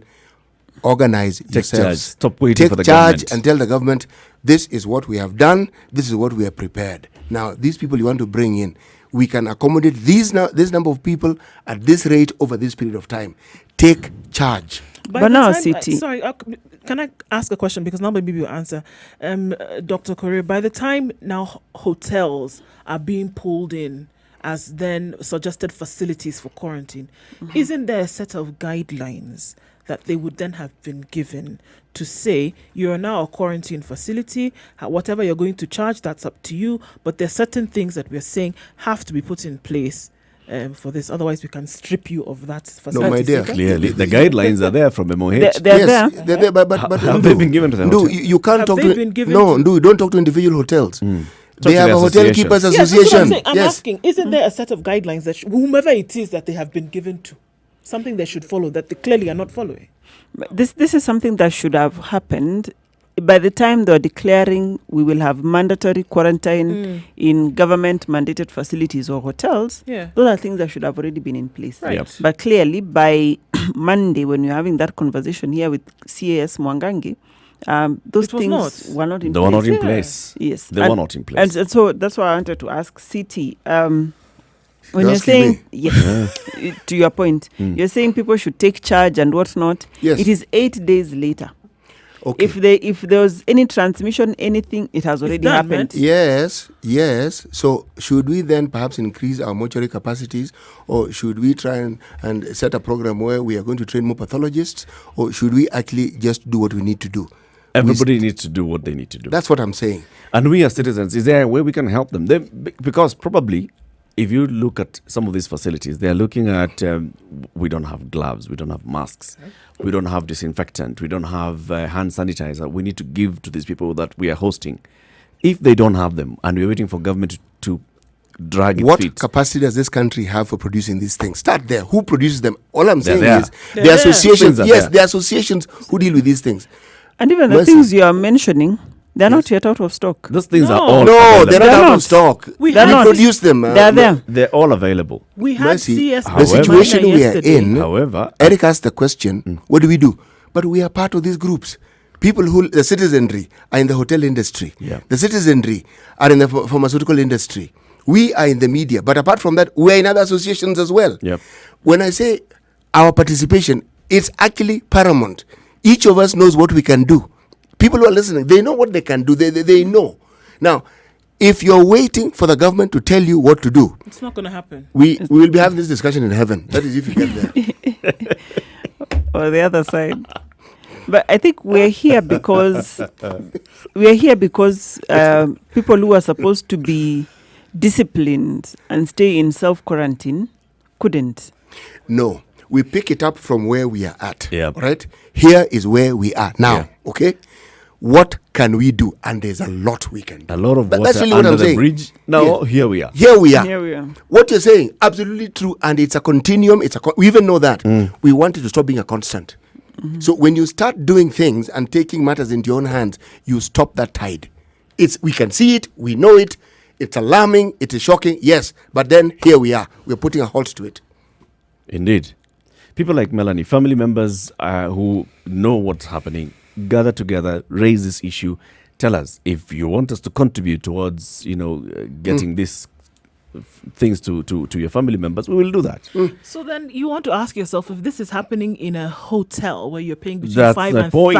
9,000 shillings to have this done, what on earth is happening? How about Sophia, who In ended up in other a place where areas she was told, now in- here, you don't have money. Go, You stay here. Can you imagine what is happening? Easily. It's headache inducing what is happening Yes. in other facilities. Yes. Yes. These are It's the ridiculous. issues that Those are the issues. those are the This is why issues that I'm KJ saying- was raising yesterday. Yes. even when you come to schools, there's something, forget the Ministry of Education. There is an association of headmasters who speak to each other, and it's headmasters who run schools, okay? Not Ministry of Education, Them, their head prefect. The people who run the schools are called headmasters. We have the structures to actually organize these things. Simply determine who needs to do what and what is expected of them and let them do it. But this amorphous thing the government is deciding. That's where we are falling. This one is where we say we are the government, because we actually are. Yep. All right? Nisisi. So let's do our bit. When these people leave these quarantine facilities in 14 days, that's next week. What happens? It's Monday. Yeah. If they haven't disinfected the places now, when the people are there, if we don't have provisions to disinfect, are we sure that these places are going to be disinfected? If you're hearing of linen that's taking a week to be sorted out, and this is a hotel where people pay for have these things, and they have the facilities for laundry, etc., etc., Every day. Yeah. Yes. They do the laundry Yes. every day. Yes. They change linen. If you ask, if you're in a hotel and you ask for your linen to be changed, it's changed daily. Actually, it's If if you you tell, ask- it's actually if you don't tell them to If change. you don't tell them Yes. not Is- to, is they when will they do don't it every change. day. Yes. Exactly. They'll change it, they'll wash it, they'll bring you fresh towels, they'll do all of this, they'll clean the bathroom. She said that they were supposed to have received bleach and things like that. If they're being asked to clean it themselves, I do not know, but they have not received that yet. They've received hand sanitizers. Has she seen anybody coming into the room to clean the room? I shudder to think about what's really happening. Nope. I shudder to think at what is really going on. And it sounds like, that you want to at some point feel sorry and say, okay, there's so many details that need to be remembered. The devil is in the details in this thing. The details is what is going to spread this thing, right? The details is what is going to make people sick. At the same time, is everybody else who's in that facility who's paying between 5,000 and 9,000 ought to do what Melanie's doing. Take matters in your own hands. And say, decide, no, I do not want to go to downstairs. go to the communal I'd like area. the meal to come to me. Yeah. And I will not do this and the other.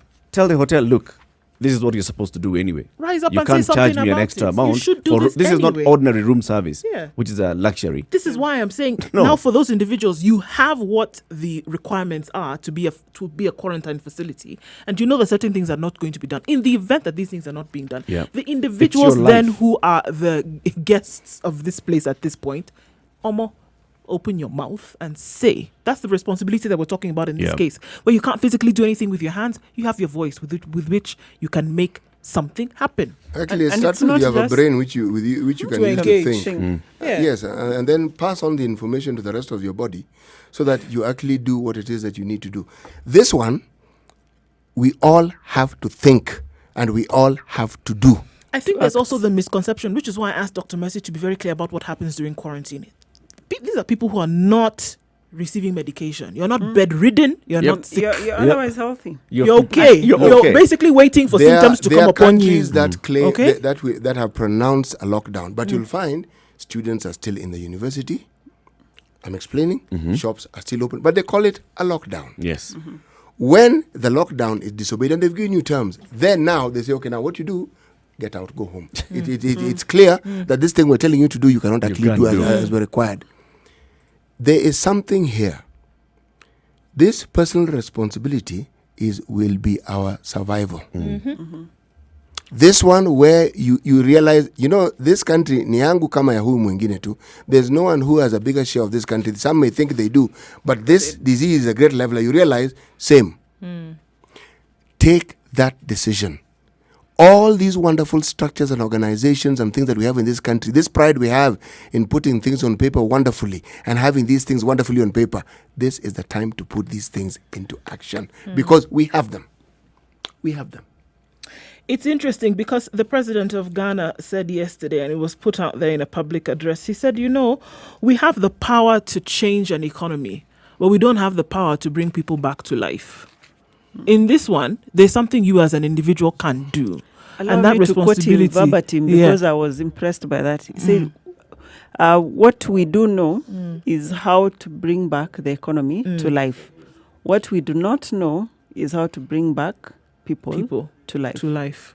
And for me, it was profound because we are in a situation where clearly lives matter more than the economy, more than infrastructure, more than anything else. Because without people, then all of these things It's meaningless. would be useless. Yeah, and I think we are slowly seeing that. I'm happy. Okay, maybe hopefully there will be action to that. But I'm happy when I see that Parliament is considering rerouting funds to water and health. Nairobi City County is thinking of addressing the issues and having more money into health. May I just chime in here? They shouldn't think. This one, you action. This isn't time for thinking and pontificating. No, my point is. May I chime in? Before you chime in, and take us to Tanzania because we've got chiming in now. This They're guy's- chiming. Now we are joining Masood Kipanya, who's a breakfast host in Clouds FM Tanzania. Good morning, Masood. Morning, how are you doing, guys?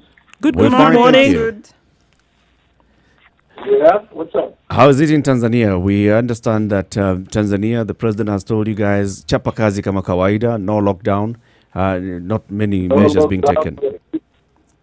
Yes, we are still chapping Kazi, no lockdown.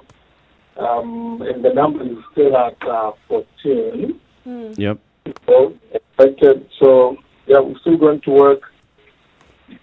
Yeah. So there's no problem. I cannot say that there's no problem, but as far as I know, is that, we are depending on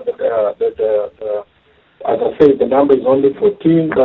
We are being told to be careful, as in we have to wash our hands, we have to keep distance, we have to avoid being in a group of people, and we are trying. But as you know, in Africa, when it comes to things like public transport, we still, in fact, you cannot avoid being with people. So, yeah. So Masood, in Kenya, we have a curfew that's 7 p.m. to 5 a.m. We also have very many measures that the government has taken to reduce the number of people out during any time, asking companies to allow people to work from home. The government itself saying government workers should work from home unless those that are really required, like the police and doctors. What's the state in Tanzania? Is everybody going to work? Yeah, we are going to work as normal. Nothing has changed so far. It's only that we're being told to be careful. That's it. When you say you're being told to be careful, what exactly are you being told to do or not to do?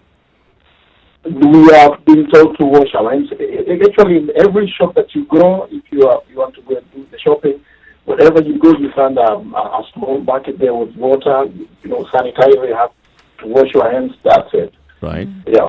How about social But only distancing? the schools have been closed Okay. for Saturday, 17th of March up to 17th of April. Yeah, so it's only school and universities that have been closed. But otherwise, for those who are doing business, for those who go to work, they go to work as usual. In Kenya, schools have also been closed, all of them from primary schools to university. But also there's the issue of social distancing. The government here is urging people to ensure that you stay at least a meter from one another. Is that being applied in Tanzania as well? In Tanzania, no. You only have to apply that for yourself. You have to understand that, learning from other countries, that at least you have to keep a meter, but it has not been announced by the government. It's a self-initiative that you have to just be careful as in. How about public transport, Masood? Public transport, as I said earlier, we are still using the same way. It's only that I saw a couple of things. We have two types of public transport here. Yes. We have the daladal, like matatu, Yep. but we also have the mwendo kasi, those special rapid transport. In daladal, the matatus, we are being told to have a level seat, whereby, when the seats are full, that's it. The car has to leave. But in mwendo kasi, people are still, there's when the seats are full, you can just jump in. So. Is there any kind of I don't know, I don't want to call it panic, but awareness of what is going on around the world? Because yes, Tanzania 14 cases, but it seems like business as usual. Is there awareness of what other countries have done in terms of stemming this? Because everybody else seems to have taken certain, more, would I say, drastic measures.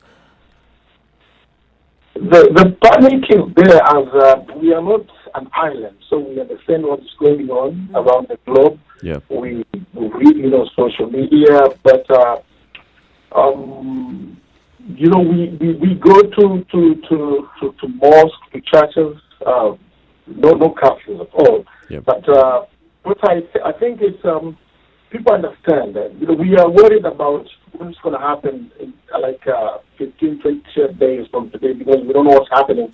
We are told that we don't have local transmission, so we are depending on the statements from the government. But people are being careful. We are trying our level best to be careful. We are trying our level best to keep these things without being told. Do you know if the government is testing, tracing, and tracking contacts like what you would expect them to do even when they have 14 cases, or are they lax now that these measures seem to be also lax? For those who are coming in the country, they are kept in quarantine for 14 days. And those who have been infected, the government tries to trace people who've contacted these people who have been infected. So that's all we know for quarantine. So this quarantine, is it in government facilities, or is it that people are being allowed to go home? Now that's where the problem is. Well, it's in government facilities, but actually, a lot of people now are being told to pay for themselves. So there are some hotels that are being identified. Yeah. But you pay. You pay. They're in different classes. For those who are 5-star hotels, they've been taken to 5-star hotels. But there's a problem in some areas. Recently, I heard that people in one of the areas, they were complaining about we've seen people who have been brought here, and but they are mixing themselves. They come into the street. They go to bars. So a lot of people, the locals are worried about if these people are in quarantine, why don't they be kept inside? Instead, they come outside and have fun with other people. So there is that commotion. But I think we're gonna make it, I'm sure. Masood, thank you very much for speaking to us this morning. Finally, let me just ask you, now that you're saying the airports, people are still getting in, how about those who are crossing from other border crossings? I don't have much information about that, but I believe people are still coming in. The lorries that are coming across, moving out and coming in, are still coming. They are trying to check, but I know that we don't have that much capacity tracking every person that comes inside. And finally, I understand Canada have closed their borders, right? Yeah. Mm-hmm. Yeah, because I remember some days ago, there were 9 Tanzanians that were sent back to Tanzania. Yeah, there are very stringent measures now being applied on all border crossings. Yeah, but by Kenya and Uganda. And Rwanda as well. So let me ask you, what's the sentiment of the general Tanzanian when they hear what Rwanda is doing, what Uganda is doing, and Kenya? What are Tanzanians saying? We have mixed feelings because some want us to have a lockdown, but taking into consideration the type of life we live, some people, they have to go to work to get their daily, bread, daily marua type of people. So some cannot afford to stay at home. So it's like we don't know which way to follow. But I think for many, this is better because they can still go and work and get their money. Asante sana. Masood Kipanya is the host for Power Breakfast on Clouds FM in Tanzania. Have a good day, Masood. Thanks, Masood. Thank you. Thank you. Asante sana. This is a Situation Room, Kenya's biggest conversation. As we go into the top of the hour, CT Muga, our today's proverb. It's as follows. A group of sheep led by a lion can easily defeat a group of lions led by a sheep. Now, Mercy, I know you're looking at me. We're busy deciding where we fall in. Sheep. Which category of sheep do we fall into, or which category of lion do we fall into? Respond to that when you come out of this break. Good morning. It's 8 o'clock.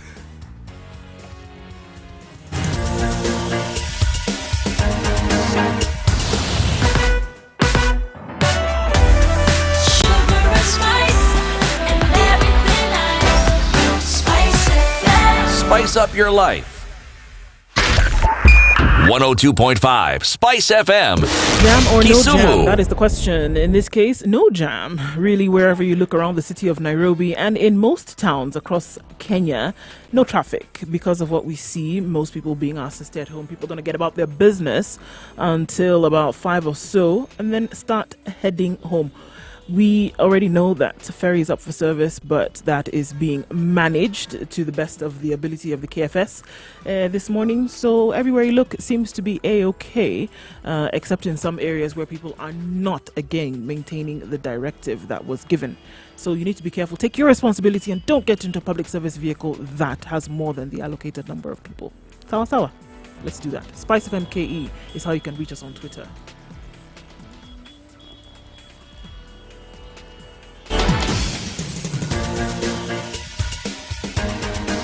This is The Situation Room, the home of hard-hitting political commentary and penetrating insights about the state of the nation. This is a talk radio experience like no other. The Situation Room, a place for hard truths, debates, and elevated conversations. The Situation Room, witty, political, engaging, deep, controversial. In the room, we have C.T. Muga, researcher, academic, seasoned political observer, a fountain of wisdom in these politically uncertain times. Ndu Oko, Nigerian by birth, Kenyan by choice, communications expert, Pan-Africanist, a truth seeker and believer in people power, and Eric Latin, agent provocateur, the man in the chair, seasoned journalist, news hound, a man who believes in punching up, not down. This is The Situation Room, the only way to start your day. 2.5 minutes past 8 o'clock. This is The Situation Room. We are also joined by Dr. Marcy Korir, KTN's medical journalist. Dr. Harry, this question of fruits, vegetables from the market is... I see it has come back again. It's come back. Yes. Fred Juma is asking, a corona-infected person may spread the virus by touching vegetables and fruits, etc. How do we disinfect this coronavirus on vegetables and fruits? Because I'm sure washing them is not enough. I think we'll go back to the answer we gave last week. Wash your vegetables thoroughly. The usual way you do. We assume that everyone is washing their hands with soap and water or sanitizing before they go to the market and touch all of these things. But even in the event that they do not, just wash your vegetables, fruits, everything thoroughly. 2, when you cook this food, the heat by cooking will destroy the virus. So the thing is, just wash as thoroughly as possible. But we'll now not the say fruits- disinfect because Kenyans might do all manner of things. But now the fruits, if you imagine, people are going to the market and, touching mangoes, touching They avocados. touch it all the time before they buy. Wash thoroughly. We will not say disinfect. Wash Don't thoroughly. use soap. Don't use soap. Don't use bleach. sanitizers. Don't use bleach or sanitizer. sanitizer. Don't use Just chlorine. wash thoroughly thoroughly with running water. with running water. Yes. Okay. I hope. Are you okay with Are that, you okay? Eric? You're not okay with that. Eric wants to add something. Because if I'm washing my hands with soap, Uh-huh. and the reason why I'm washing my hands with soap is because this thing is going to stick around and soap helps to disintegrate it, blah, blah, blah. Same logic would apply, in my thinking, to the mango. You don't eat your fingers or your hands. And then I have to peel the mango. yes, and then look at something like a banana. You're not eating the coverings of a banana. Do you know this? You're not eating the coverings of an mango. avocado. Do you know the sweetness of? No, then He don't. said you don't eat your fingers. You're still at you don't And eat I your don't eat my fingers. No, you don't. And then I have to do all those things. Yes. I'm washing with soap and water. Yes. What about this thing that I'm eating? Why you wash your hands with soap and water is because in the course of the day, you do the movement. It's you who touches the mango. The mango doesn't touch you. Yep. It's just where it is. It's you who goes to it. So the movement is done with your hands. It's the mobile unit that is constantly in touch with all sorts of surfaces. So it's the unit that needs to be washed with soap and water. Okay. Now, mango, you take it, running water, just wash it the way you normally do. It's good enough. You're good enough. It's good enough. It's important also for the people who are selling at the market to ensure that anybody who is coming to touch things has washed their hands. Actually, right now. yesterday I was in the market, and they have. Yes, I was in the market. Why are you shocked? Tell this lady that you eat also. Yes, please. And you also buy things the way other people buy. Exactly. Now, please carry on with your story. You don't get room service. I'm a superwoman, and I don't subscribe to room service and deliveries. You go to the source and talk to those women in the market. So anyway, so at the entry of the market, there's a pot.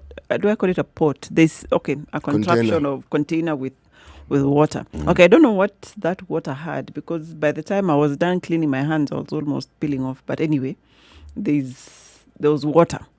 So everyone coming into the market must wash fast.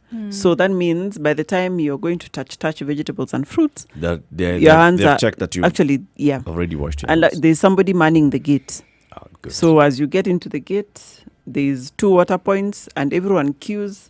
And it's actually quite orderly. I was impressed. Now, do you see initiative? That's good. I was impressed. Do you see There was some initiative? order. That's good.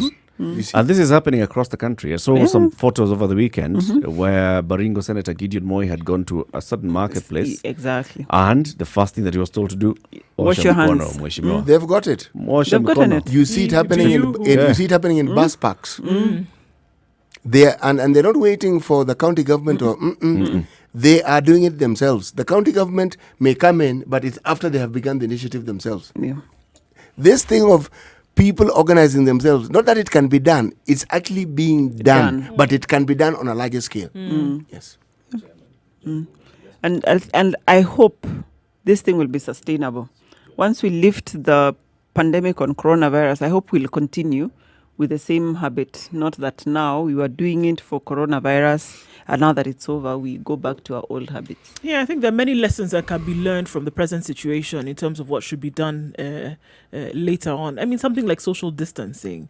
And you talk about the fact that, okay, you don't need to be in anybody's space like that per se. Personal space. But I can assure you that social distancing, I think, is an upmarket thing, because the market people are like, now, how do we do this social distancing? People still need to move around, even on the streets. But we've seen it in India. We have seen those pictures coming out of India, right? Well, that's in some parts of India, right?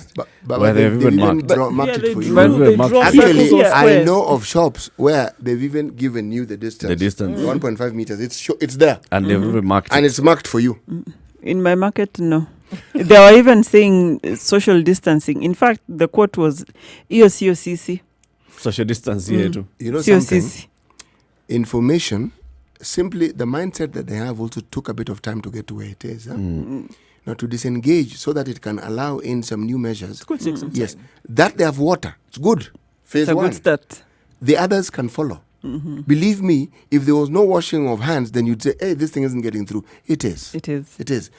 One must appreciate that one step, even if it's a baby step. It's a step. And you can see the step. This is true, because I thought to myself some time ago, and I thought about, right, how are we going to get masses of people to start to wash their hands and, to even maintain this kind of thing? So it's actually quite encouraging that you can see even in the densest of markets, for example, people are taking this thing seriously. At the opening of the market, at people's personal stalls whereby they're selling, they've got the little water thing there. And I really thought to myself, how is this going to happen?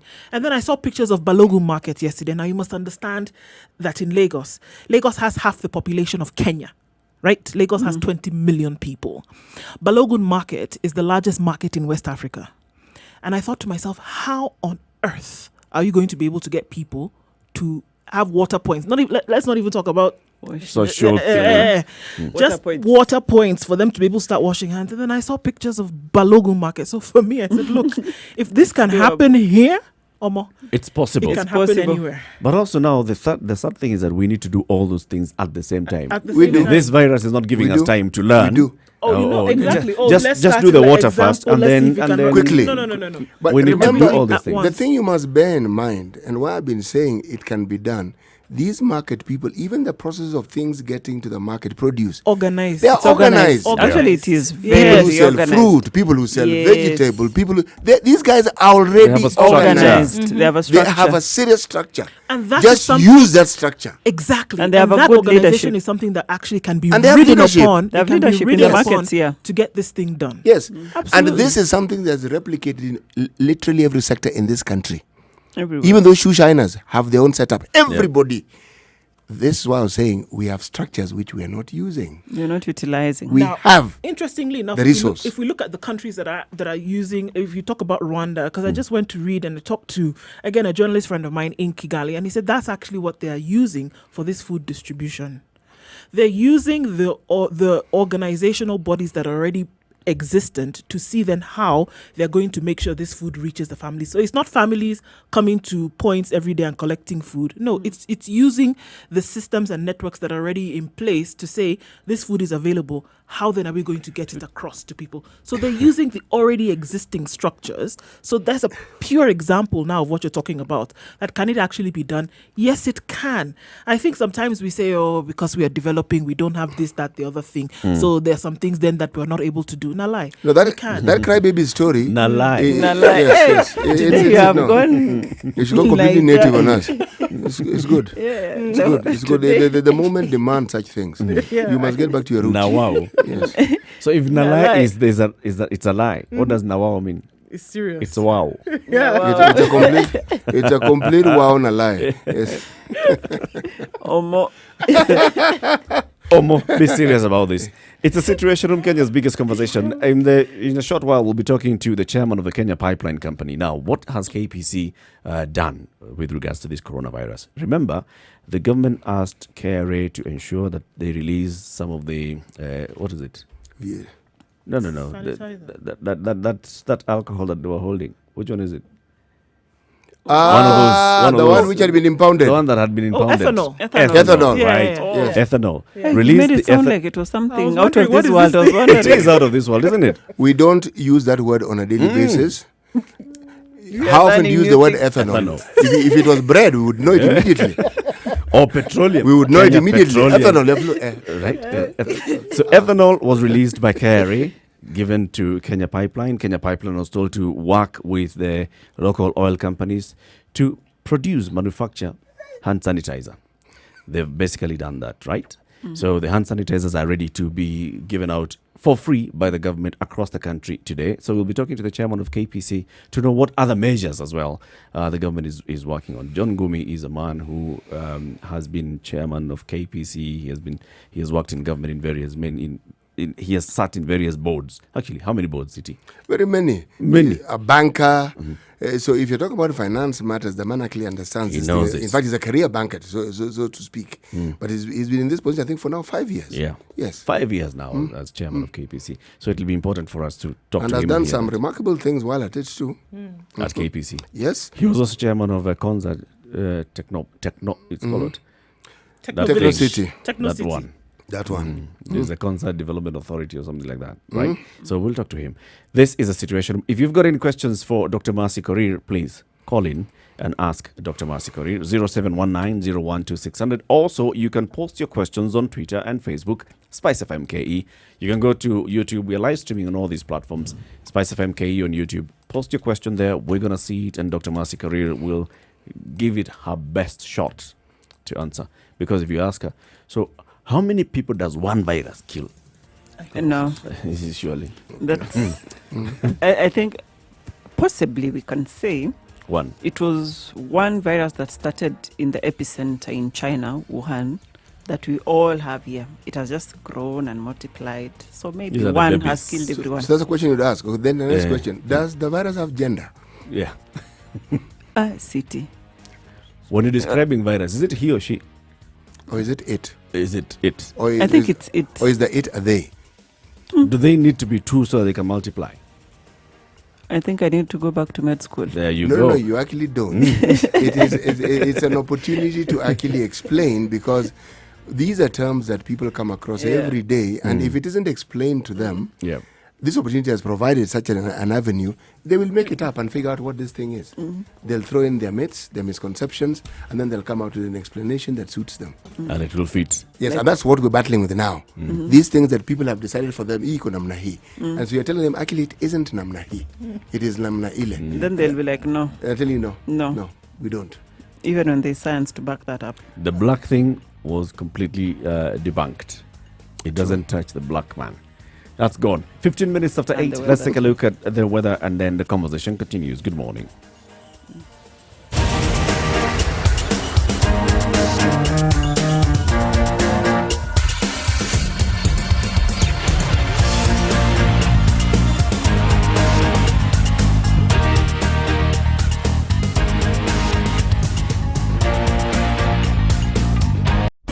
Classic soul, R&B, smooth jazz, neo soul, and nostalgic ballads. Make some noise. You're listening to Spice FM.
It's 18 degrees in Nairobi.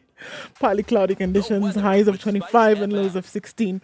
In Nyeri at 18 degrees is partly cloudy. Thunderstorms expected later in the day with highs of 26.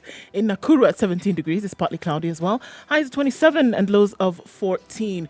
Eldoret, we're looking at clear skies this morning at 16 degrees. Likely to be cloudy in the afternoon then with highs of 24 and lows of 13. In Mombasa, it's mostly sunny this morning. Chance of rain in the afternoon with highs of 32 and lows of 27. Malindi is rainy this morning at 27 degrees. Chance of thunderstorms to come in later with highs of 32 and lows of 27. Kampala at 21 degrees is partly cloudy for most of the day. Thunderstorms expected later on with highs of 27. In Dar es Salaam at 26 degrees, highs of 33 with rain for most parts of the day. In Johannesburg at 16 degrees is mostly sunny, highs of 23 and lows of 14. And finally in Lagos at 27 degrees is partly cloudy through the day with highs of 34 and lows of 26.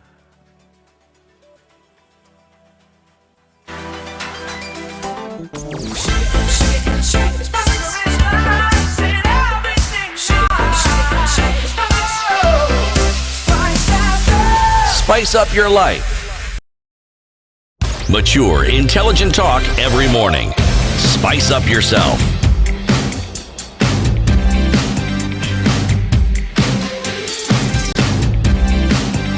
Mornings done right. 94.4 Spice This is a situation FM, room, the Nairobi. biggest conversation. At 18 minutes after 8, in the room, we have Eric Latif, CT Muga Nduoko, and Dr. Mercy Karir. And now joining us on the line is John Gumi, the chairman of the Kenya Pipeline Corporation. Good morning, John. How are you? Good morning, and how are you? Good We morning. are fine, thank you. And it is Kenya Pipeline Company, not corporation. Yes, I thought so. As the tongue went off into corporation, and then Aha. Right. it had already gone. Kenya Pipeline Company. Right. Mr. Gumi, thank you very, very, very much for being with us on this morning's show. Let me just shoot from the hips.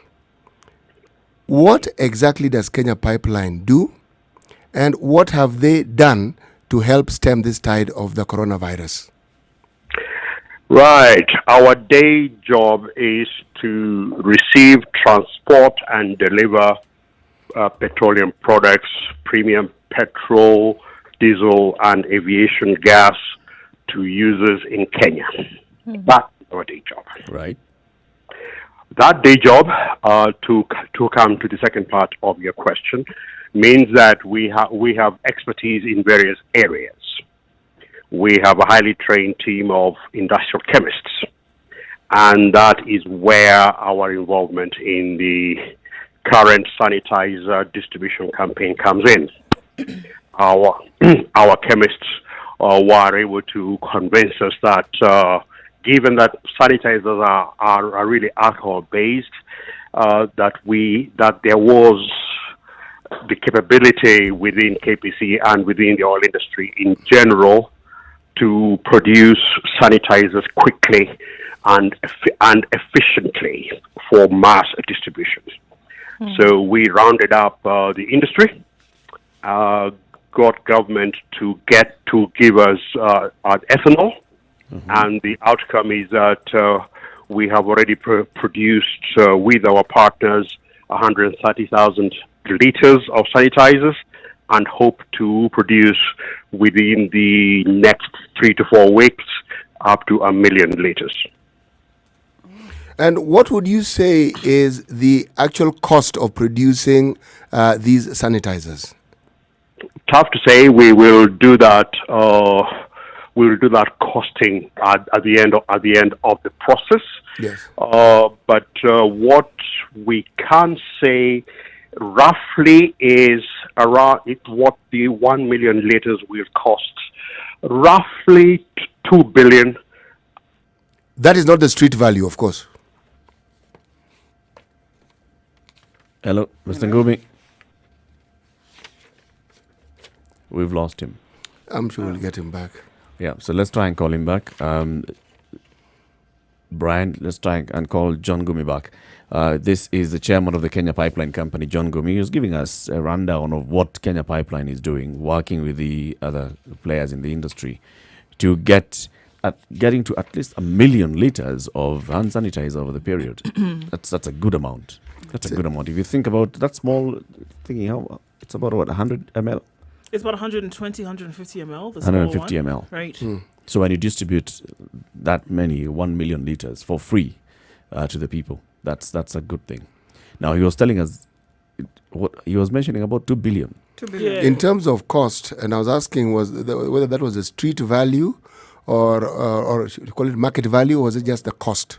Of getting it out. Yeah, it would be interesting to know if that is the case. I mean, I can't wait to get him back on the line, because then to ask questions then in terms of getting that into the actual hands or pockets of people and hear what the plan would be for that. And whether the other countries who do what Kenya Pipeline Company does and whether they've followed suit, because this to me sounds like an innovation. Who would have thought that a company that actually deals with petroleum products would take a lead in producing sanitizers? I guess it goes to what you talked about, that, infrastructure is infrastructure and networks are already existing. They do. So you can imagine they already have certain infrastructure in place for the kind of manufacturing that they're involved in already. It's just so then deploying it. saying we can improvise and say we also can John do Ngumi something is back. else. Okay. Sorry, we lost you, John. I am back. I was about to say that the street value would come to 4 billion if we were to go out there and aggressively market these products commercially. Right. Okay, John, just on that cost, from another manufacturer, not really a big scale like yours, the 5 liter goes for about 3,200 street value, which is about 640 shillings per liter. So if you're at 2 billion for 1 million liters, that means your cost is 2,000 shillings per liter. Isn't that a bit high, considering this is mass production as opposed to other smaller scale? What different thing are you doing that the other people in the market are not doing? I couldn't. That question is one that I'll need to answer you in a couple of weeks. But don't forget that our costing includes everything, from bringing the ethanol, from breaking it up, from getting companies to stop their lines and do other things. So ours is an approximate cost based on what we believe these other companies are having to are having to stop doing in order to do this. I'll be keen to know the answer, You will because get it. 4,000 You per will get it. litre is get it. is crazy. Sounds high. You get it. That is a cost. As I said, we will run through our costings entirely and come back. I'm more than happy to be asked this question in a couple of weeks. All right. John, at the same time, then how were you able to get this done? Using the infrastructure that you have in place, existing already, to then do this? Could you go through that a little bit? Yeah, what we have is the following. Now, number one, all the oil companies have labs, laboratories that can actually do the formulation.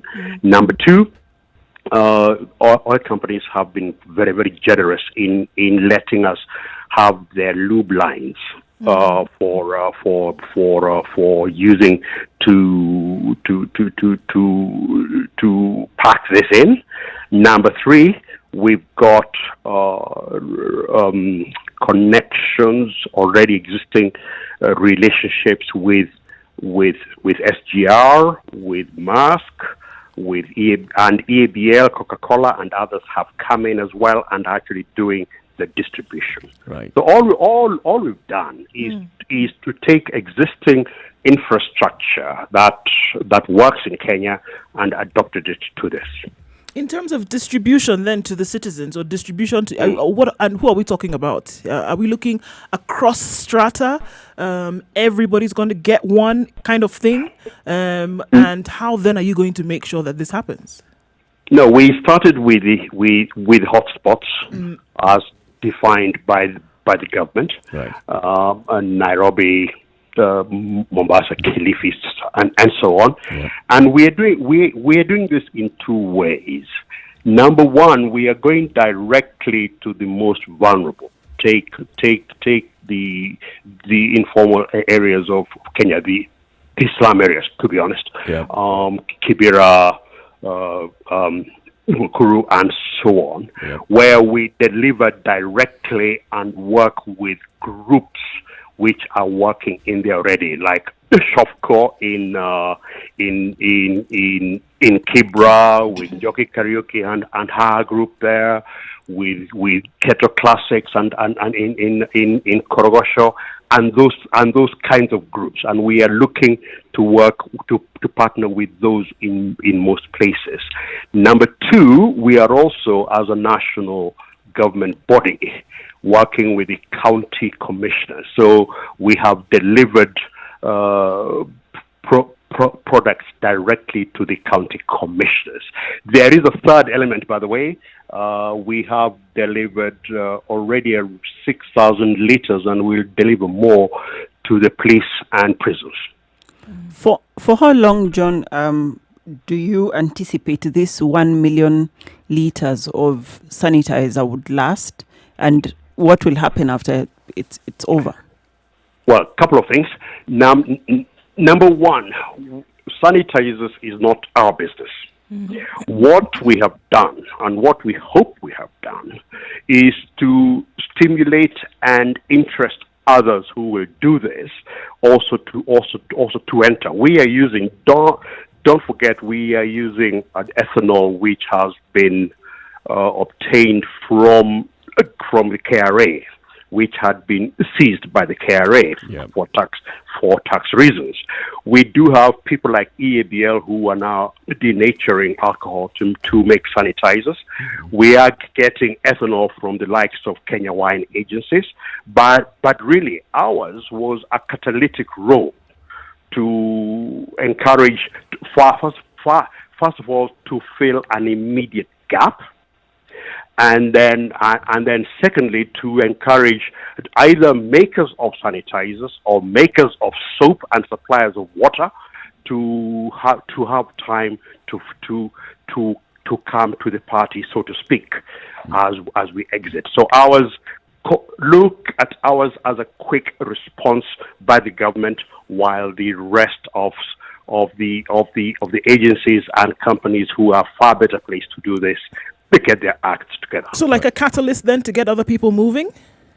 Absolutely, and we hope we have, because by given the amount of people who have come to us asking to work with us, I think that catalytic role has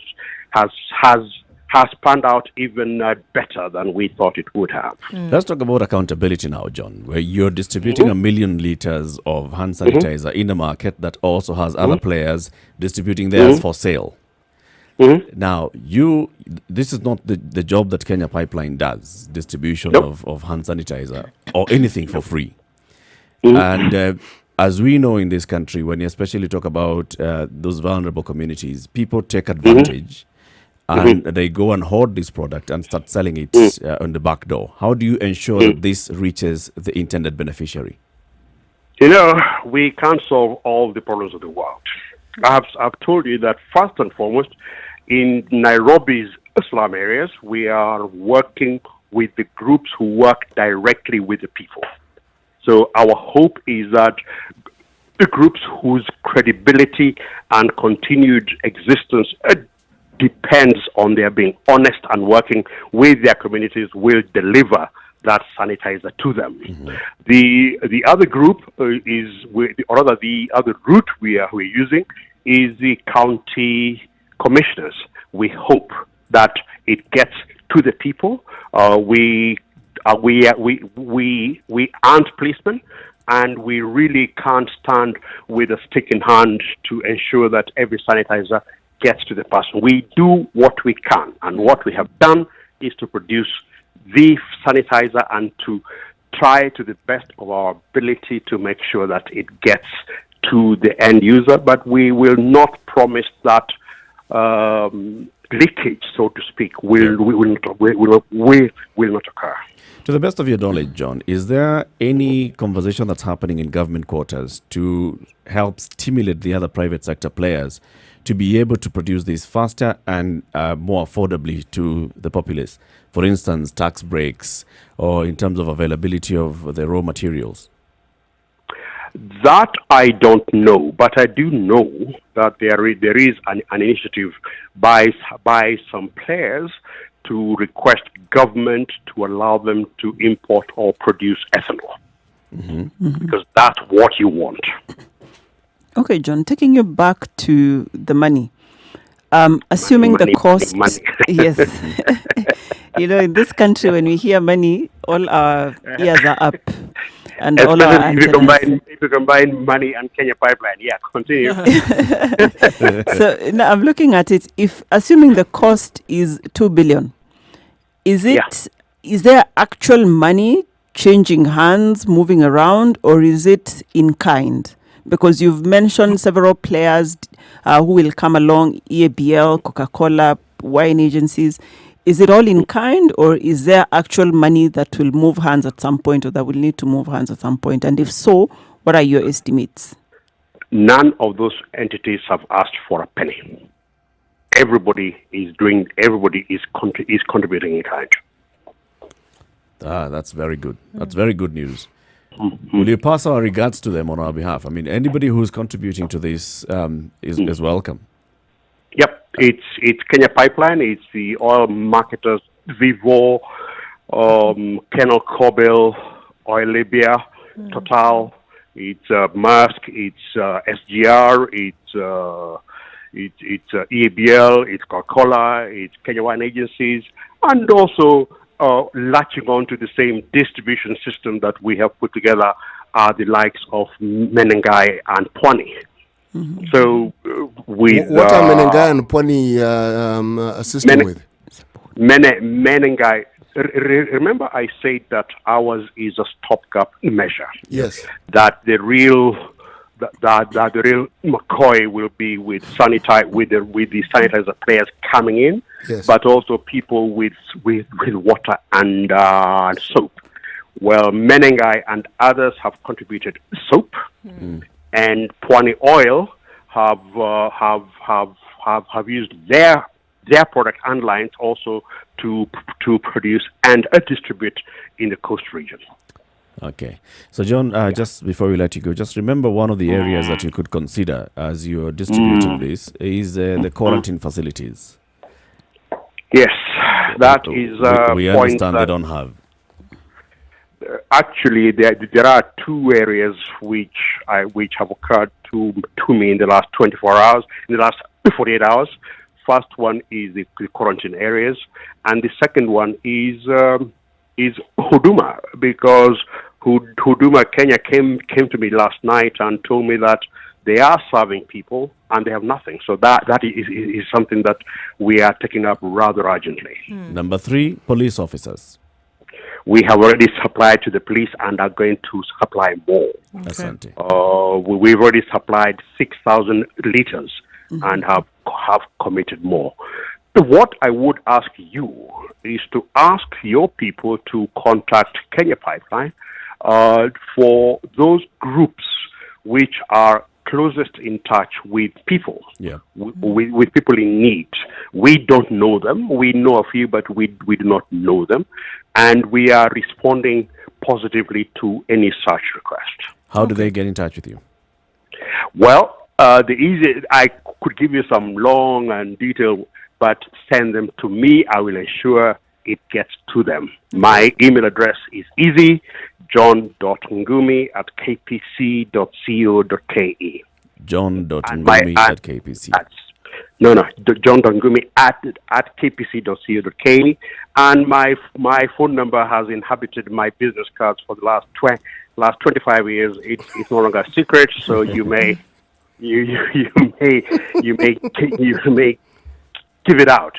But I really do emphasize that we are doing this because we are part of government. We've seen what's happened. We have the expertise, and we have the will and the means to do it. And we will do it. We will catalyze, and hopefully we will get those players who are more able to do what we are doing to come in and do it, while we go back to ensuring that you're all able to drive to your offices. John, you're a money man. If we move a little bit from philanthropy and talk about money matters, because there are decisions the government has to make, is there something you could say from your vast experience in financial matters that you think might contribute to this situation that you are in? Buana Latif, that is a debate for this is actually CT Muga. But that's a debate for another day. I have very strong views, but I think that expressing them now is not quite the right platform. Thank you. John Ngumi, Chairman of the Kenya Pipeline Company. Asante sana, and thank you very much to Kenya Pipeline for the leadership role that you've taken on this. Thanks, John. Good job. Asante sana. Bye. Have a good day. Bye-bye. Cheers. Good day. 23 minutes to 9 o'clock. This is a situation room, Kenya's biggest conversation. Let's take a look at traffic. And then we continue this conversation. We digest what Kenya Pipeline has told us what they're doing. And then we also cross over into Uganda and hear from Marcus and Kitui what is happening in the land of Uganda. Good morning.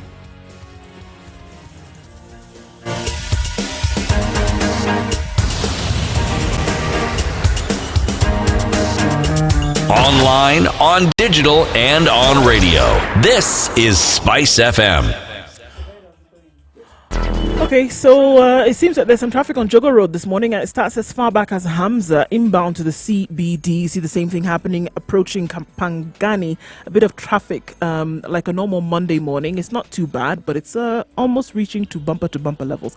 For some reason, there's traffic there, probably to phase out in a very short while. Everything else seems to be A-OK. Coming off Mombasa Road and also coming off the Thika Superhighway, not much of an issue at all. So yeah, it's just a Monday morning in those areas. Other places, not a manic Monday. Spice FM KE is how you can reach us on Twitter. If you see something out of the ordinary, let us know. But for now, you should be fine trying to ply the routes of the different roads.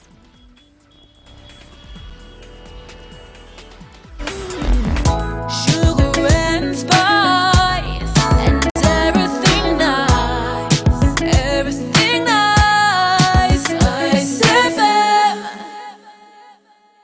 Mature, intelligent talk every morning. Spice up yourself.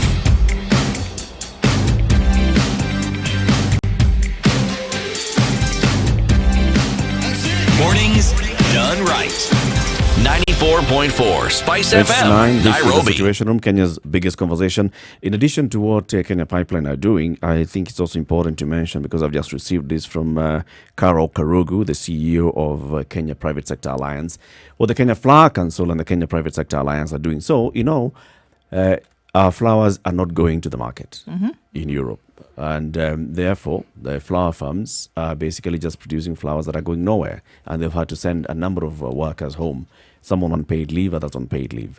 But because a flower has to be maintained, so you still have some flower workers who are working in the flower farms. Now, what the Kenya Flower Council is doing is they've decided they're going to harvest their flowers constantly, and they're now distributing them to all the hospitals in the country, starting with Nairobi, where we have these quarantine facilities. They're taking them to Kenyatta, they're taking them to Mbagathi, to Mama Lucy. So they're taking flowers to basically these areas. As they're saying, well, we're producing flowers anyway. Anyway, we might as well do something with them. Let's just distribute these flowers. And they're saying that they're working with other private companies. The Kenya Association of Manufacturers and Elgon are offering transport. The Rotary and women organizations are distributing to the hospitals. And they're also saying anybody can join in this campaign. I like that idea. We are not a flower society. Yep. We are. It's sort of strange. So maybe we'll start adopting. You can't eat flowers. They're calling it Flowers of Hope campaign. Yeah. Hopefully we'll get that habit of sending flowers, having flowers. Then we might be our own market for the flower farms. Repeat the statement again, Mercy. Over time, when you start experiencing, when you start getting those very good flowers that go to the international market, Latif is stimulates demand. Oh, I'm a flower person myself. Of course you are. We've never seen you come with flowers. Oh, Eric.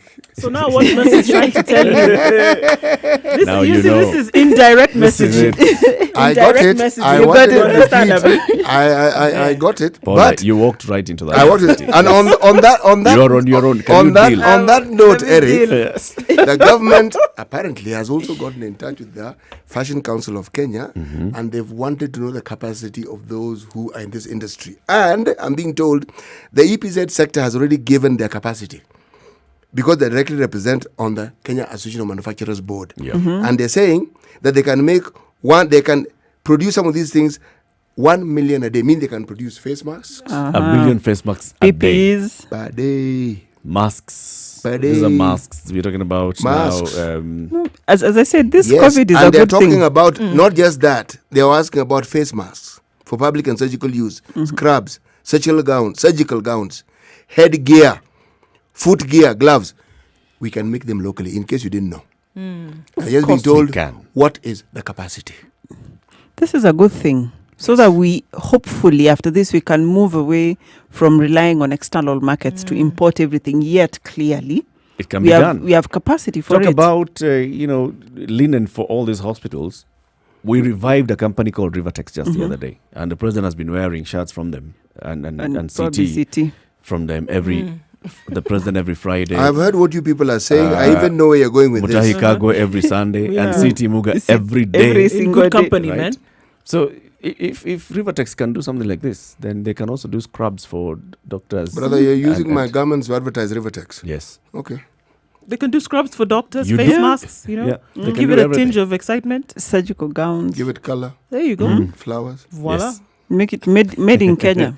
Made in Kenya completely. Yeah. The opportunities abound. A lot with of the kind a lot things of that good we are things seeing. are happening. in the Good things country. are coming up. We heard the CS for Health. no Manufacturing. Trade. manufacturing yesterday. Betty Betty Maina Maina. talk about the fact that there are about 50 companies in the private sector that have the capacity to do so many things, and they would begin to engage with them over the next couple of days in terms of now it's possible that the things we're looking to import from other countries, whereby it's not happening right now, it's possible to have them made right locally. here locally very good. in the country. I can't let And it she's pass, going though. to, This she's is going to itching follow me. up with it. Something is what? What It's is? itching. It's itching. What is? Scratch it. We are going to have a conversation with these companies Oh, in the yeah. coming days. Yeah. My friend. She said Thank it. you. You know My that's friend. No, that's what we're telling the companies. When the Don't government wait for calls them to you, talk to you. you have already conversed. And you're telling them, government, thank you for calling us. we This is are what we want to do. ABC and D. This is what we can do. We can't take a next couple of days on conversations. We took next couple of days a on well-meaning conversations about statement. hotels hosting people who are in quarantine. We know what's happening 8 days into the quarantine. You know, Let's it not was do also the same itching thing. me. But going back to your words, you said we're in the situation we are in now. Let's move. So since they've said they'll start the conversation, hopefully by the time government is going, they'll have done what CT is saying. Government goes to start conversation, they'll be like, no, this is the plan. This is it. We This is our we plan. discussed it Here among it is. ourselves. This is what we want to do. This Now, is our plan. tell us what it is that you guys wanted so that we fit it in. So in that one day, not a week, in that one day, the next step is let's move. Let's move. Yeah. We are ready to start at midnight tonight. Yes. Tomorrow you'll have your first batch of Yeah. 1 million. Yes. This is it. And you see, the beauty with that for me also is that instead of people now going home because there are no jobs, there's nothing to do, at least there's a section of Kenyans who will be working and earning a living. Actually, it's not a section. Perfect. Employment will go up because manufacturing will go up. The moment you start producing more, you will need more people to produce more. More. Okay, this one is not even complicated. Okay, that's what happens in war efforts. You mobilize every resource, whether it is human, whether it's commercial, whether it's industrial. It's all mobilized towards this one focus. It is amazing what gets done, and it's amazing what other talents come up that you didn't even know You existed. didn't know existed. Yes. Now, we are fortunate in that we have all these organizations. We have KAM, we have Flower Kepsa. Council, we have Fashion Council, we have Association of Shoe Shiners. We have Everyone. everybody with their organization. It is not difficult to work with them. It isn't. It isn't. And at this point, people are not actually even thinking profit. They're Oh, no, thinking, no. let's It's, do it's, it. if you look Let's at the do it. initiatives people have taken, I was talking to friends of mine in Kisumu, and they're telling me, people who work at the bus park, and they're telling me how they organize themselves. The county government came in later, but they organize themselves to provide water, provide sanitizer. And I asked them again, you did? Said yes, because this is our livelihood. These passengers are part of our livelihood. Yep. If we don't do it, who's going to do Yes, it? so Who's gonna they do organize it. Now, the county government has since come in and they've given, I think, 10 points, 10 instruments for washing hands. Telling me this isn't enough. I said, it's a start. It's a start. So let's carry on and do some more and ask other people. Now, you see, once you start, it's easy to ask someone to help. Because within that same place, you'll find people who actually manufacture those plastic things that are used for containing water. If they can see what you're doing, they'll easily contribute.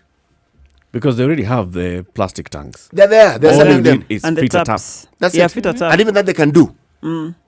You know, Haraka, haraka. it is not difficult. And there are those that have even mobilized. You can, you don't Yeah, need to you touch the you tap. foot pedal. You Foot pedal. it, yeah. Let me tell And you, the operate this variety thing. of things that are possible are You so don't even see these many. things in America, man. We do them here. are you saying? Haraka, haraka. My friend, Oh, this- we need to wash our hands without touching the tap. All right. So what can This you is do? the process. Eric, this thing, Yeah. Country. this thing that KPC is doing, Holland has actually seen what they're doing and they're trying to adopt it because they've realized, wait a moment, but we also have engineers who do these things. We have them. We have companies that are doing lubricants. So We stop do. the So why don't we just get them to rethink this thing and think how they can do this thing? It's, when you're talking innovation, you only need to consider the thing we take pride in called M-Pesa and other things. It's the same country where these things have been working. Yeah. Remember, M-Pesa was tried in the southern part of Africa, Malawi, and it didn't catch on. I didn't. It caught on here. Now that mindset Yeah. is ready to accept new things. Set it loose. Yeah, allow it now to thrive. Yeah. In this circumstance, let it fly. Set it loose and see what it can do. Yes. That's the thing. And I think we'll be amazed at the results then we'll be able to get. Like I said, presenting perfect opportunities for many things then to come to the surface in terms of what can be done, what can be really experienced. And yes, not waiting for and asking for the government to say, okay, here's a hand of invitation, come then and help us. Saying, no, here we have this thing already in place. This is what is needed. It is clear. We don't need you to tell us. Let's now move forward and get this thing done. Let's get this ball rolling because, we don't have the time. And it's a thing of today, not let's think about it and talk Let's about do it it. tomorrow. Let's do it this. now. We still have very many prisoners in prison, and the prison services produce very good furniture. Oh, yeah. So in terms of beds, Some of the best quality furniture, actually. But now the hospital beds are a bit different. they're different. Because they need They're to very be... They don't. they need to be mobile. just give them the specs. The thing is, these are fundi. Just give him the specs. He'll do it. But remember, they're not wooden. Yeah. He'll do it. Okay. They also do I metal don't know. work. If They'll you have find an- a way out. If you have one as a prototype, Yeah, they'll find a way out. Because as long as it can move and it's easy to disinfect. Yep. let me give you an That's- example of that's- something that simple. You know works. these containers that we use for food when you're in buffets, these fine, shiny things. Yeah. that The you- chafing dishes. They're manufactured here. They came from somewhere at some point. Then Kenyans manufacture those things here. Right here in this country. Shiny and all that. Here. Yeah. So we can actually do all of these things. I think if I were the president, I would seize this opportunity for the Big Four. It is actually just putting itself in place. You know, my dear, it's not even just the Big Four. The Big Four is an excellent idea, but think of the changes that the president can actually make because of this. For instance, the divisions of government that aren't working, you can see. The ministries that are not working. This is an opportunity to get rid of dead wood. All right, let's cross over into Uganda. In Kampala, Uganda. We can talk about dead wood later. And we can continue this conversation. Yes, I will ask about the In Kampala, Ministry of Uganda, we are Social- now joining Next Radio, Marcus and Kitui. Good morning, guys. Good morning. Good morning, Eric and the team.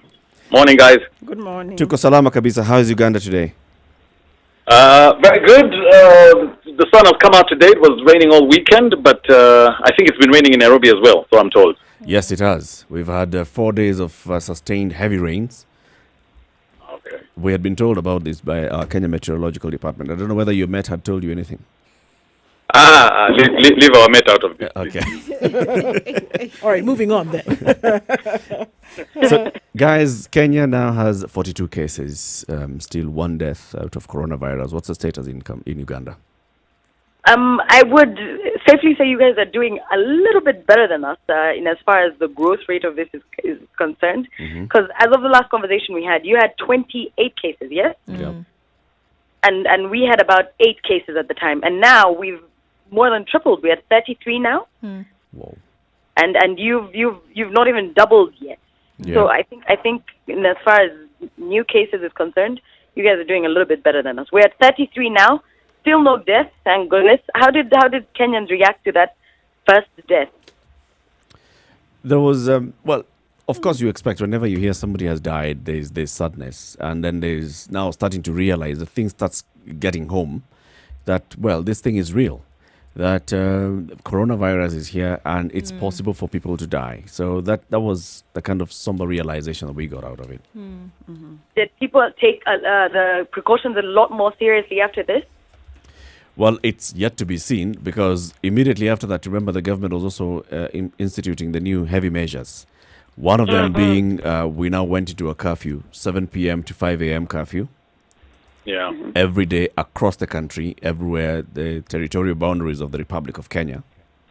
So now there's limited movement at night, but still movement is allowed during the day. Still with the kind of measure that the government had put in place earlier, asking very many people to work from home as much as possible. Government workers are working from home. You know, the government is the biggest employer. Many private sector companies have also asked their people to work from home. Those that are not doing well in business, some of them sadly have asked their people to not work from home, but just go home. I did see a couple of disturbing images when the curfew had been instituted. Was that fake news? Was it real? Is it better today? It wasn't fake news. It was real news. That was on Friday, and especially it was big around Likoni and Mombasa because of the ferry crossing. Remember, we had talked about the ferry crossing the last time we spoke. So the ferry had announced that they were going to close their operations by 6 p.m. Many companies had not released their workers early enough, so people were basically milling towards the ferry and looking at the time and thinking, I'm going to be late. So police were trying to do two things. One, trying to stop a stampede, but also the other second thing they were doing is they were trying to instill law and order using whips. Yeah, we saw that. That was something. It was a bit, Is it better today? Yeah, since then it has calmed down. I mean, on Saturday and last night, we didn't have very many cases of people fighting. Right, then of course we're getting back into the week today. So today being Monday, then I think we saw a lot of it coming out that it was required for people to then leave work earlier, because that was a problem that we saw on Friday. People leaving work at 5 o'clock, 6 o'clock, hoping to get then onto the ferry, for example, which needed time for people to board, which was the problem. So if people are leaving, and then of course we're talking about people who are not necessarily in an office setting. A lot of people in the informal sector then trying to get onto the ferry, trying to get home, and then being asked to leave early. So I mean, it's it's a catch-22 Actually- because you need to work the whole day to make your dollar, right? And then That's true. you have to get onto the ferry at a certain time to be home by 7. It's a bit of a mess. But consider the numbers. You're talking about, say, 100,000 people who want to cross. Each ferry has a capacity of, say, 900. You're talking about social distancing that we raise. You are then saying that people would need, an average of 6.3 centimeters square. Yeah. So if they were to line up, say, 10,000 people per line, you're talking about 1.5 kilometers of a queue. Just a queue. Yes. Right. Not practical. So if you consider that, and you consider that the ferry to, say, the Nyeri Bridge is 3.5 kilometers, if you Yeah. actually want all these people to, you're saying there'll be a queue beyond the Nyeri Bridge and on to Kongowea or a place called Kengeleni. It was a situation that required managing before the actual time. And I think now we've been given an opportunity to consider the sort of ferries we ought to use, the frequency we ought to use. And remember, 90% of the people who cross in this ferry live in what you call Swahili houses. So they're already congested anyway. You'll find a unit has something like 15 people living there. Yeah. So this thing of social distancing that you're talking about, it is a behavior change that requires some really serious measures because you are removing them from what you call congestion in the ferry, and the places of residence where they live in, they're going Are back still into congested. congestion. Into congestion. Came back to the same thing. It's actually now physical distancing, Yes. which is practically impossible. Now, I want to ask you guys about your numbers. You seem concerned that your numbers are increasing alarmingly, but it may be a good thing. So, a good thing in that if the government is doing aggressive testing, tracing and tracking, it means you know where everyone is who has the virus. So is this the case? Because otherwise then it's a problem. Okay, so all the cases that we have are from people who were initially quarantined or were being tracked. So of those, every day we test about maybe 200 to 240, give or take. And the largest number out of each batch has been 8 in each section out of each time. So in terms of percentage numbers, it's not too bad a report in itself. There are about still 800 people who are quarantined to date, slightly over 800, and those will be tested this week. So with the current trajectory, we're even doing the mathematics, we say we should maybe get another 20 or so, God forbid. I think the one thing that we still can, I don't know if we can celebrate it or if we've not gotten to that point yet, is the fact that most of the people who are infected now who've been discovered are people who traveled in. So we've not had as big a number of local infections of these people going into the communities and having and spreading it. But we do have a few of those, but they have not yet been discovered. So we're hoping that the local transmissions are actually very, very few. Actually, there's only one guy for now that we know for sure who had not left the country. He was a guy in a district in the north, in Adjumani. He's a trader who used to trade at the Sudanese border. And he's the only guy who hasn't left Uganda at all. And he was found positive of the virus. And then maybe one other guy who traveled into the country and I think went to see his child and infected his baby. But for those cases, everybody else is from the east, from Dubai, from Europe, from everybody who we knew they were coming, and the people they were in contact with are also, being tracked on watch. From where I sit, I think you're in a better position than we are as Kenya, because if your cases are imported, if most of them are imported and the ones that are local, you can actually pinpoint and trace and track everyone, then that's a better state to be in, other than when you do not know if you have local transmission or community transmission ongoing. So I think we should borrow also from you. One of the fewest baby cases globally. Yes. We have an 8-month-old baby that got infected, and I think that's one of the youngest worldwide that has happened. How is that baby faring? Responding well, and that's the beauty about so far everybody that's on medication is responding very well to it. So our government has also cracked a whip seriously on all things to do with quarantine and to do with the regulations that were put out. As of the last time we talked, I think since then we've not had a change. By that time, yes, public transportation had been, I think, banned. And since then, we've not had much change to the conditions that have been set, but they are being followed very strictly. We've got police stop checks on the roads. We've got the markets being very closely supervised. We've got everything being supervised. We've also got the Chiboko, so don't worry, it's not just there. We're taking people very seriously here. I wouldn't expect Mzee to have it any other way. Any other measures that Mzee has brought in place in Uganda? Like your borders? No, for now. Borders were closed a while ago, except for the goods, trucks and goods. That's the only one that can move. For passengers, none in, none out. Yeah. Unfortunately, our borders are very porous on all sides. But trying hard to monitor every aspect of the border, not just the main areas, not just Busia, not just maybe Gatuna, but all the other small entry points, because we've got a lot of those. Yeah. Especially around the water bodies that border the countries, where many people are sneaking in. Apparently, there's a whole bunch of people on the Rwanda border side around Lake Choga or Lake one of those lakes where guys are sneaking in somehow. But that's been worked on as well. Great. Okay. We expect to touch base again with you guys maybe in the coming days, tomorrow or Wednesday. Yeah, certainly. Yeah. Certainly. Once there are new developments. Asante sana. Thank you very much. We've been live on Next Radio in Uganda with Marcus and Kitui. And you guys have also been live right here in Kenya. With the Situation Room on Spice FM. Thanks, guys. Thanks, guys. Thanks a lot. Talk soon. All right. Erika, they've been what? You said they've been what? They've been live. Okay. Okay. Next Radio. Say that. Say live on Next Radio. I don't come from that area where You say it. Live on Next Radio. Live on Next Radio. Yeah, there you go. It's now 9 o'clock. City Muga, as we come to the top of the hour. Today's hyenas. An army. No. This is a sort of sheep and lions. An army of sheep led by a lion can defeat an army of lions led by a sheep. I remember you chimed in when I had something to say about this. Yeah. Come back. So when come back and say when you come back, you chime in. Yeah, chime in. It's 9 o'clock. Good morning. This is a Situation Room, Kenya's biggest conversation.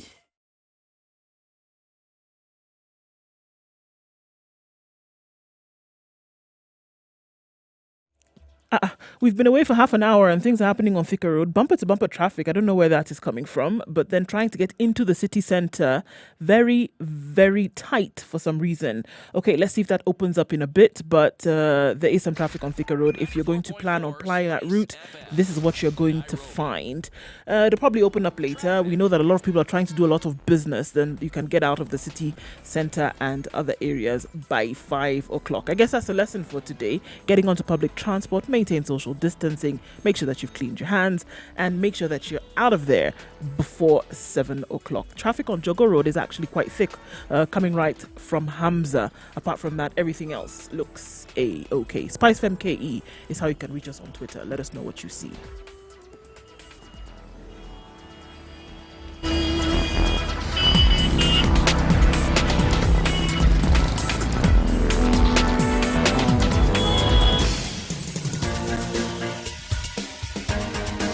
This is the Situation Room, the home of hard-hitting political commentary and penetrating insights about the state of the nation. This is a talk radio experience like no other. The Situation Room, a place for hard truths, debates, and elevated conversations. The Situation Room, witty, political, engaging, deep, controversial. In the room, we have C.T. Muga, researcher, academic, seasoned political observer, a fountain of wisdom in these politically uncertain times. Ndu Oko, Nigerian by birth, Kenyan by choice, communications expert, Pan-Africanist, a truth seeker and believer in people power, and Eric Latin, agent provocateur, the man in the chair, seasoned journalist, news hound, a man who believes in punching up, not 3.5 minutes past 9 o'clock. This is a Situation Room. It's Kenya's biggest conversation. Also in the room this and every morning throughout this season is Dr. Mercy Korir, KTN's medical journalist. We are looking at all matters coronavirus COVID-19. If you've got any questions for Dr. Mercy Korir, 0719-012-600 or Spice FM KE on Facebook, YouTube and Twitter.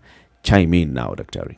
Before I chime in, let's answer. So now Barsite. No, this one is important. I will chime in after. Please, we have carry to on. answer Kenyans first. You say you want to chime in and give the floor. You don't want to chime in. She's taken the floor. I've taken the floor, but And I then have decided decided to reorganize. It. I've decided to reorganize and give Kenyans priority. Okay. So Barsite Boit is asking on Twitter, what happens if you have a wound on your hand or hands? Would the coronavirus enter your system through it? Now, the virologists are saying it's unlikely because you need a certain receptors on the cells that would now be attractive, quote unquote, for the virus.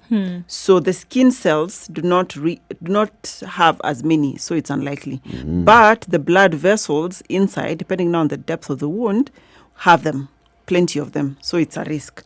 So instead of risking, just cover the wound, don't take chances. And anyway, even if you don't get coronavirus, if the wound is open, then you're at risk of getting all manner of other bugs that are around. So the advice is cover the wound as much as possible, clean it up, making sure it heals as soon as possible so that you're not at risk of coronavirus.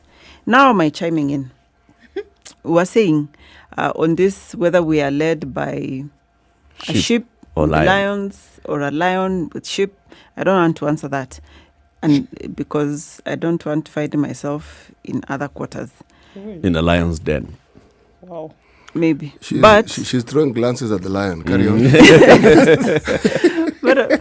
but I was just reflecting and seeing our politicians have found themselves in a situation where they have to think. That's why now, City, why are you laughing? No, I'm laughing because it's a truism. It's true. Yes. You ask people to do things they don't usually do. They don't usually do. They found themselves in a situation where they have to think. You have to think, and your thoughts have to actually translate into tangible, actionable things. That have direct benefit to the citizen. To the citizen. Yes. So this is very, very strange. It's new. That's why I was happy when I hear that they want to divert money to water and health. Those are conversations that before you would not have. Untenable. You wouldn't, because you see some of these areas, there's nothing that comes back to you. No, the only thing that comes back always about water and health. However, action never goes there. That's what I'm saying. No, at least now they're actually thinking and knowing that they have to put in money for that tutawaletea maji na tutawaletea afya to actually work. So for me, I think this COVID-19, this pandemic, as I said earlier, we have climbed the Iroko tree. We have to come down with as much firewood as possible. So our politicians, sheep or goat or lion? I said I don't want to find myself in other quarters. Okay, so what do you think? Who are you? Are you sheep or are you lion? As Kenyans, we are lions. Okay. And what are we being led by? Another lion or some other animal which I didn't mention? That combination doesn't work. This combination. If you're a lion, you're being led by sheep. Once he says we are lion, he said we are lion, just know. Sheep, they lead you. Now sheep they lead you. Let's cross over into Nigeria now. In fact, now that we're talking like that, who is it that we're talking to in Nigeria? Ndu? Oh, I was talking to the head of research at TVC Television in Lagos, Cyril Abaku, and he's also a public commentator. So it'd be good to hear what's going on in Nigeria in terms of COVID and the management of that, using Lagos, of course, as a case study. Good morning, Cyril. Yes, a very good morning to you. Good morning, Cyril. Hi, good morning. Nairobi is it's sunny. The sun is coming out. It's shining. Very, very beautiful morning there here in Nairobi. How is it in Lagos? Lagos is fine. It's cool.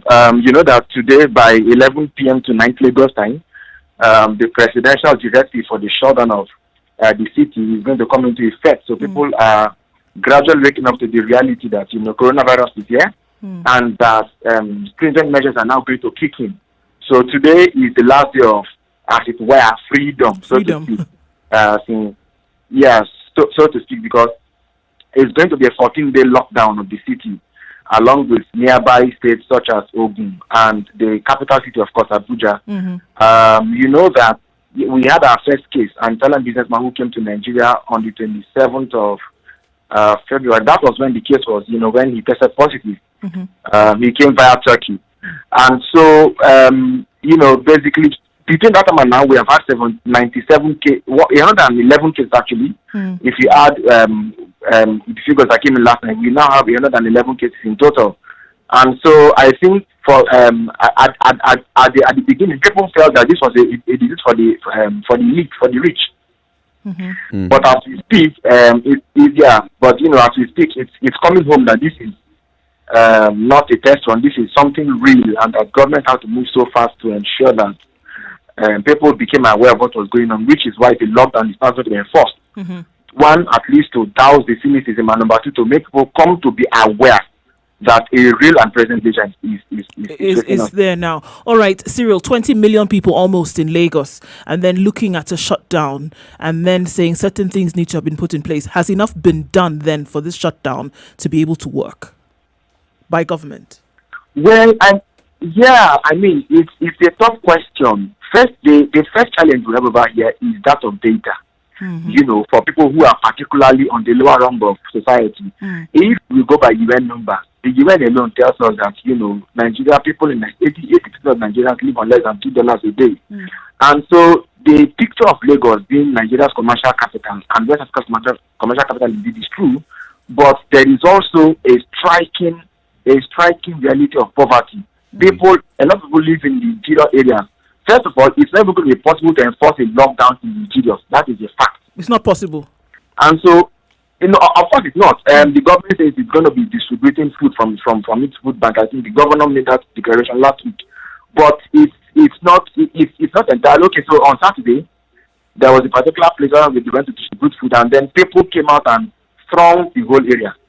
So by virtue of that action alone, the social distancing code has been broken. How do you deal with this? This is the real issue. Yes, and so now, as I speak with you, in Lagos, for instance, where the government is expecting 39,000 cases. COVID-19 has 4 phases, okay? The first one is when it's imported. The second one is when it's transmitted, when people in a country mingle with those who brought it, and then you have the third and the fourth phases. Today marks the end of the 14 days when government shut the borders, shut flights, and so there is a sense in which government knows that this could get worse. But because the lockdown was not imposed early enough, the cynicism and the lack of adequate sensitization was a real issue. So even if they don't enforce, they may not have enough food to go around, or they may not be able to contain it entirely. I think that the first benefit of the shutdown is going to be people will now begin to ask what is really happening, because, like I tell you, there is the feeling that this is even a white man's disease, for instance.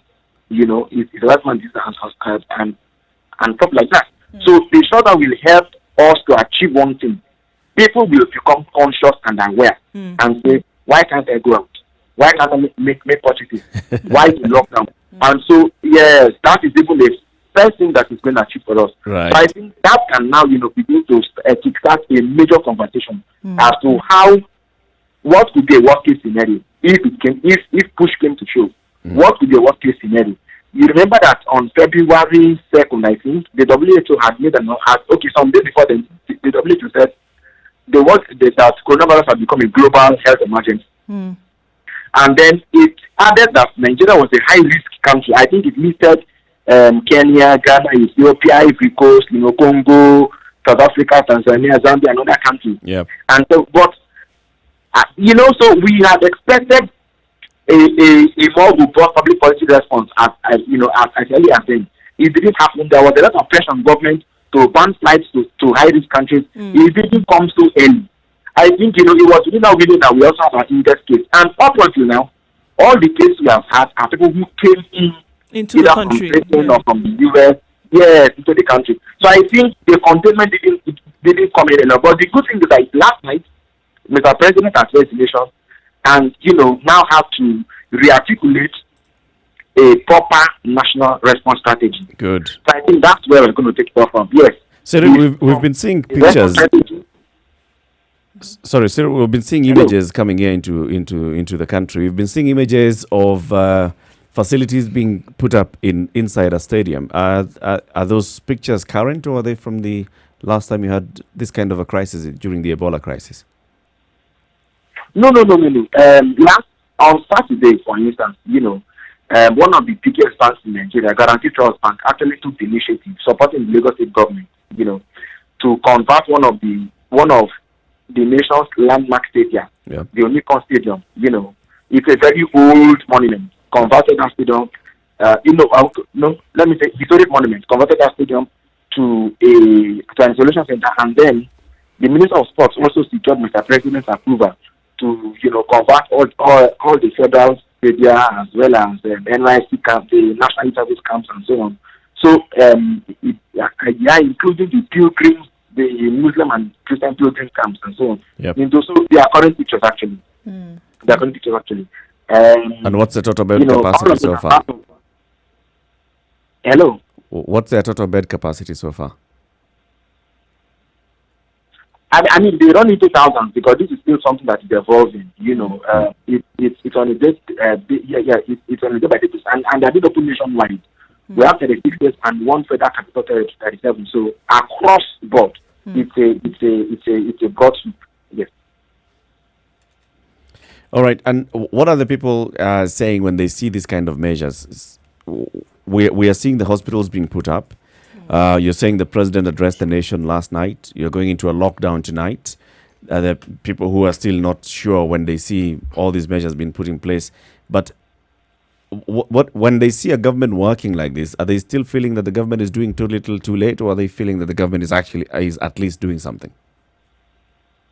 The actual challenge is that public infrastructure has been in decay for decades. Right.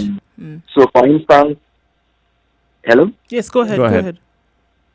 Yes, so for instance, when they say wash hands and so on, you know that when the Ebola outbreak, happened in 2014, Nigeria resisted. I mean, we put up a very stern policy in place, and it was contained almost before it even got into our shores. So after the Ebola time, there was a lot of emphasis on hand sanitizers. We didn't adopt or carry over a culture of using sanitizers. Sanitizers are actually a luxury in the public space. That's one. Yep. Number two is the fact that when you say wash hands, public water supply is next to non-existent in Nigeria. So if you're building your house, you have to build your house, you have to employ security, you have to tar the road leading to your house, you have to build a borehole in your own house, everything you have for to buy your own generator, so you are you are more or less a country of your own. So when they say wash hands, the poor man says, you want me to wash my hands, where am I going to wash it into? I have a shop, I pay taxes. Yes, I have a shop, I pay taxes. If it's a bus driver, it's based on the union. Now the challenge is that a lot of people, when we see people live on less than $2 a day, the reality is that there are a lot of people who live based on what they earn per day. Here we call it pay wage or day pay. That's I think it's day or day wage.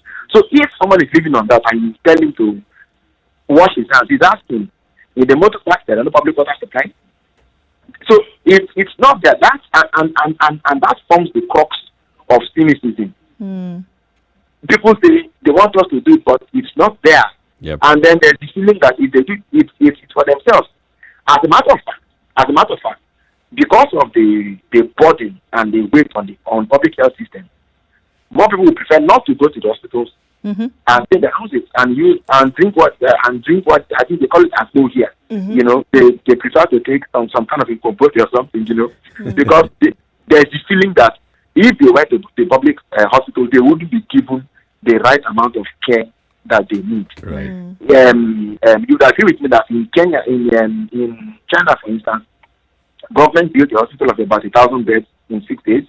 Then in London, you find that they are building a hospital of about 4,000 beds.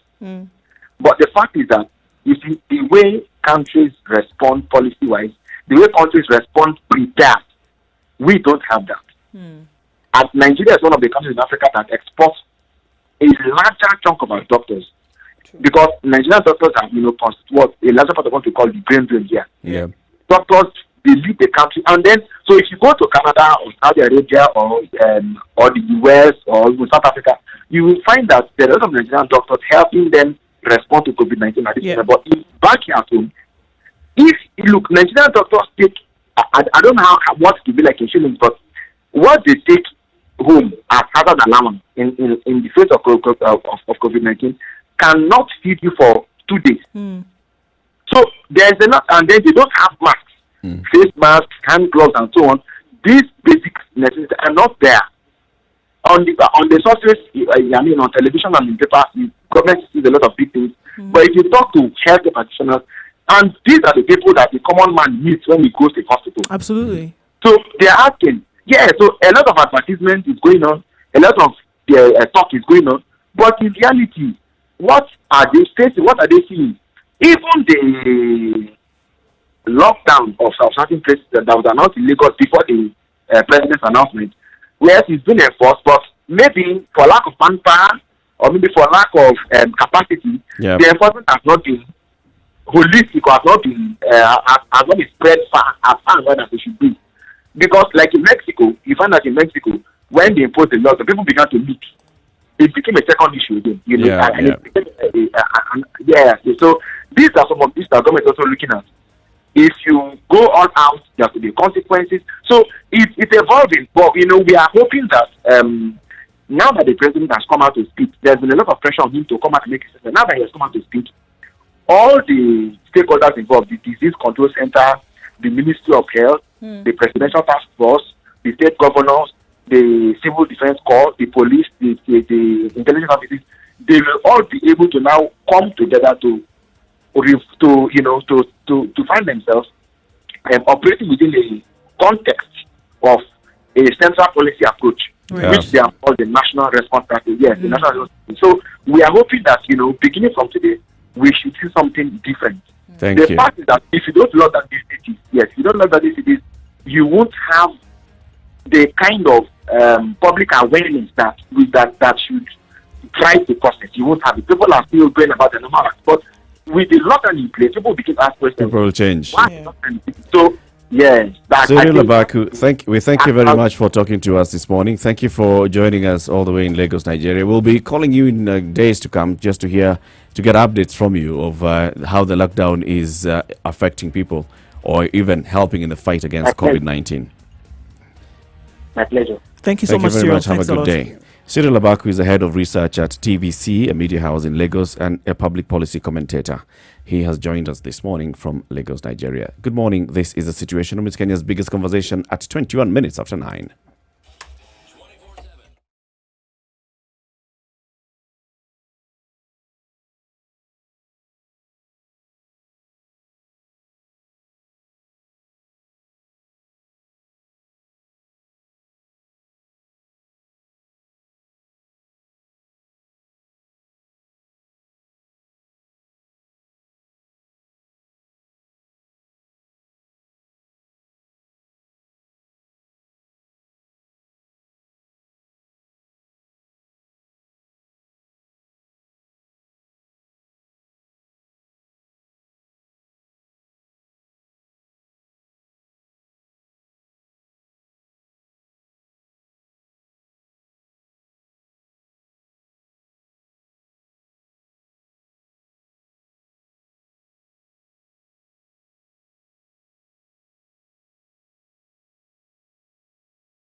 All right, it's 21 degrees in Nairobi and partly cloudy. Chance of rain in the afternoon then with highs of 26. Taking a look at other cities in Nyeri at 16 degrees. We're looking at highs then of 24 and lows of 17 and partly cloudy conditions. In Nakuru at 17 degrees, it's going to be partly cloudy through the day. Chance of rain later on, then with highs of 26 and lows of 20. In Malindi, a bit of a shower this morning, highs of 28, rather highs of 32, currently standing at 28 degrees. In Mombasa, 27 degrees, highs then of 33 and lows of 27. Take a look then into Kampala, 21 degrees and partly cloudy through the day, highs of 30 with rain showers expected in the afternoon. In Dar es Salaam at 29 degrees, highs of 34 and lows of 27. And in Johannesburg at 16 degrees, likely to see rain in the afternoon, highs of 21 and lows of 15. And finally in Lagos at 28 degrees, highs of 36 and lows of 25.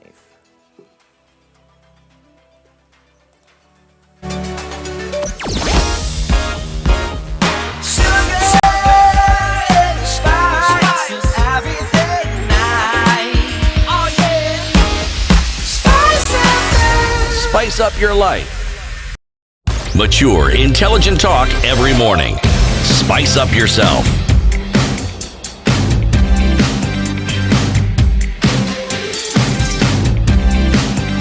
Mornings done right.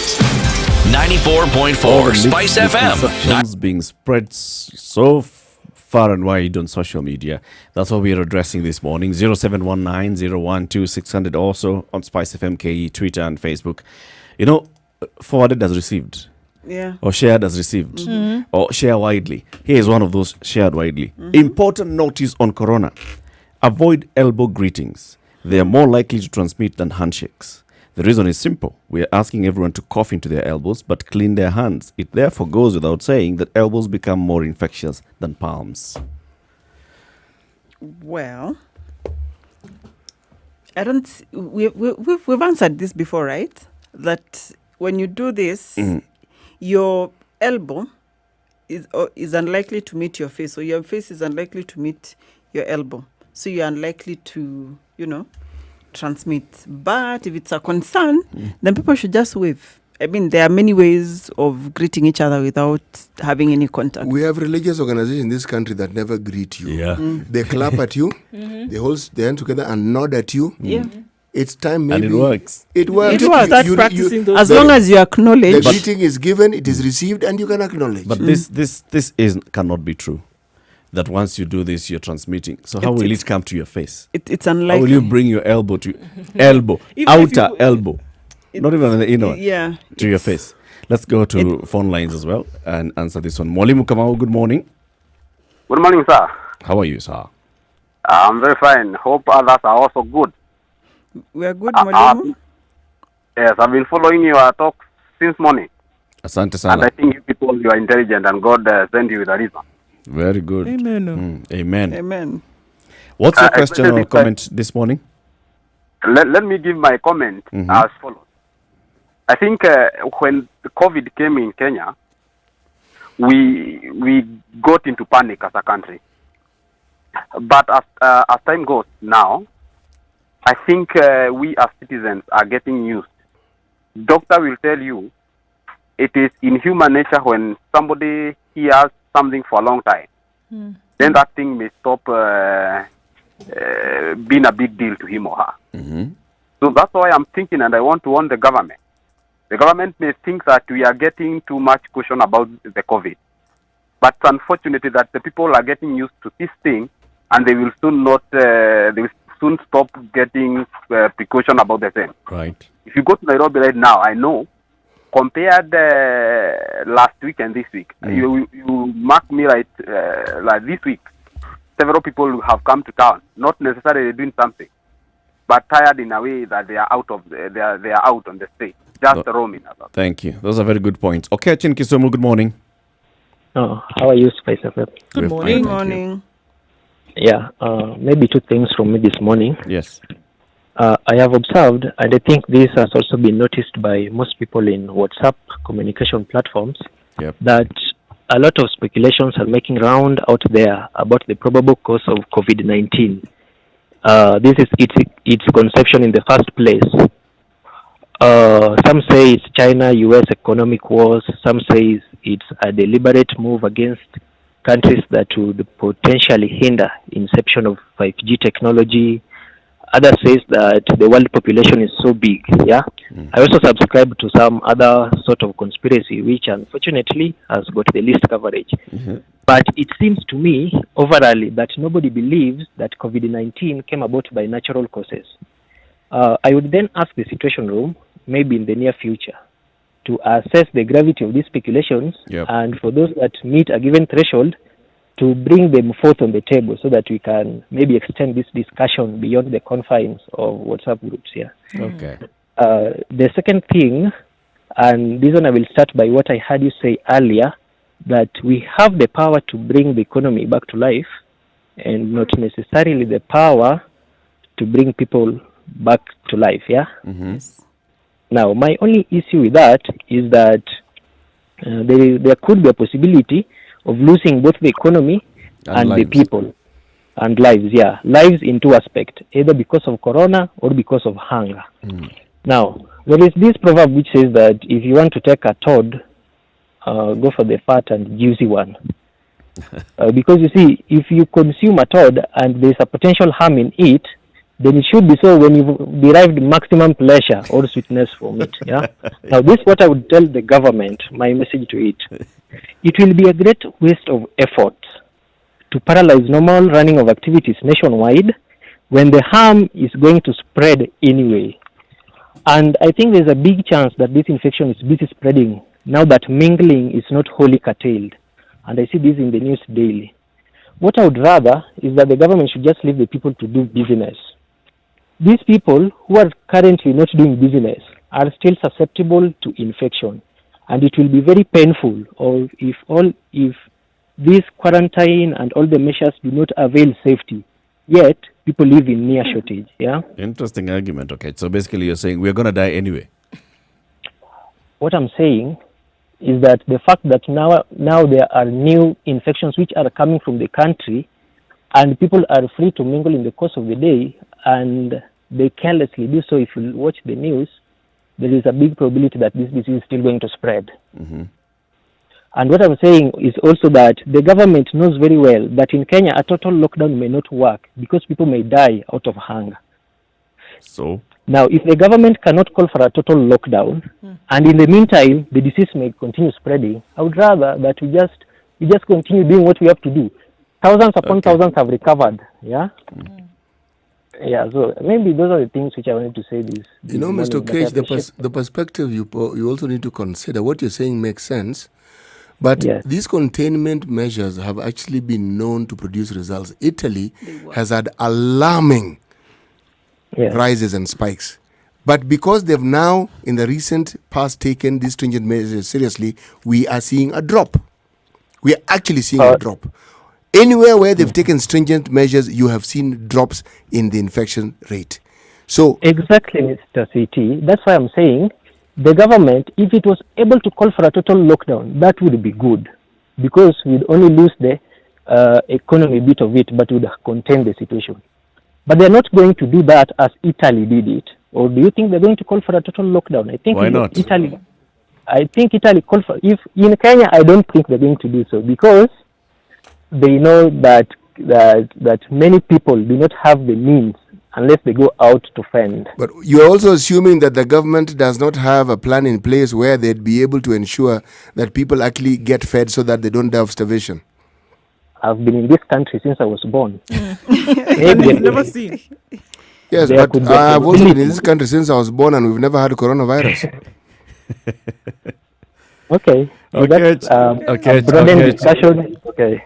Wait, that's a good point you've raised. Bringing up that discussion, we'll have it as we continue with this conversation. Zachary in Nakuru, good morning. Good morning, guys. Good morning, Good morning. Zachary. Oh, all of you sound lively. You too. Sure, and let me congratulate Dr. there. Dr. has not said that meat contributes to the spread of coronavirus. Does it? And no, she hasn't told me to keep off my meat. Oh, okay. Like a doctor. Okay. Yeah, Dr. So get it. yesterday. I went at around 3. I went out to get my meat. And let me tell you what I found out. That I didn't see a sincere smile on anyone's face. So the stress is sinking in. It's getting people, yeah? Yeah. Mm-hmm. And I came back and, Googled and, got into the internet to see what the rest of the world is saying. And they are saying that the levels of domestic violence is prone to increase, yeah? So I don't know, maybe you would address that issue, that, we men are getting indoor with our families. The largest crowd is our last born and, the wife there. And all of them are looking at you to provide, yeah? And the means of income has been really curtailed, yeah? Mm. So psychological impacts. Definitely. So can you guys try to advise people on that? Dr. will respond to this. Thank you, Zachary. Yeah. Otieno in Nairobi, good morning. Good morning. Okay, on this coronavirus, yes, there are more advantages than disadvantages. Having said that, I've realized that the only disadvantage of coronavirus maybe is... We lost him. Otieno, just call back and we can hear what you wanted to say. There are more advantages than disadvantages. He said there's only one disadvantage. Only one? Only one disadvantage he corona. sees more advantages. More advantages in than this. disadvantages. At 25 minutes to 10 o'clock, let's take a look at traffic and then we come back and hopefully Otieno will have called back in. And we'll also be speaking to General Motors to also hear what advice they have. Public transport, public service vehicles, remember very many vehicles in this country, matatus especially, sold by General Motors. So we want to hear some advice on how PSV operators and passengers ought to conduct themselves in public transport. Good morning, 25 to 10.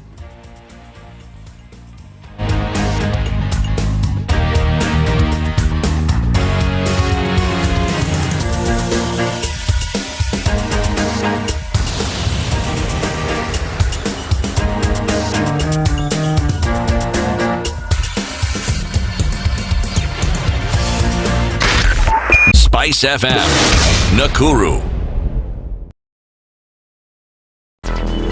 Traffic. Anything changed since then? Absolutely not, really. The roads are still open and flowing smoothly. We still have a bit of an issue on Thika Road getting into the CBD. That hasn't changed much, but not likely to last for too long. Won't be too uncomfortable. Most of the other roads open for business, not too cramped as it would be. All right, looks good.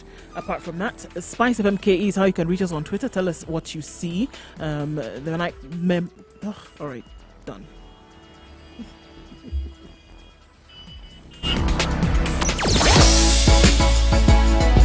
Sugar and spice and everything nice. Spice FM. Spice up your life. Mature, intelligent talk every morning. Spice up yourself.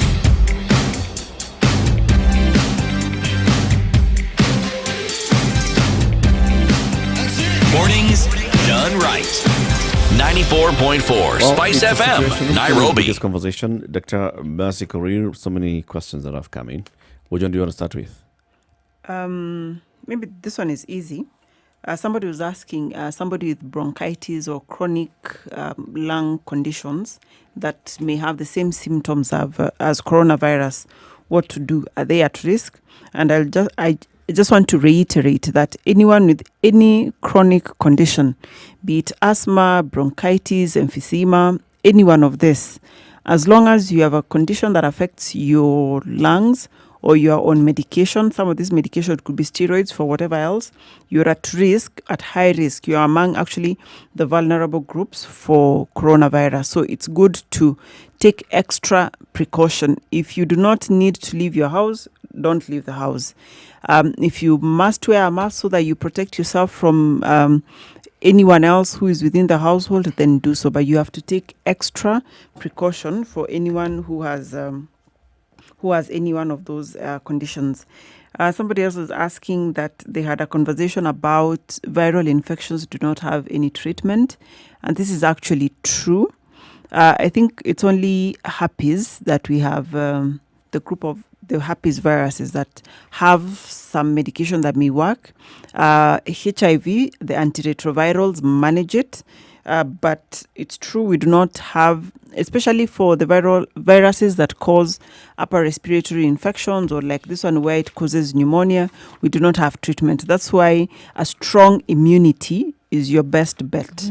If you can start incorporating a healthy diet as soon as possible, then it's actually good, so that in case you fall sick, then your body can fight off this particular infection. What is our ICU capacity or bed capacity in the country?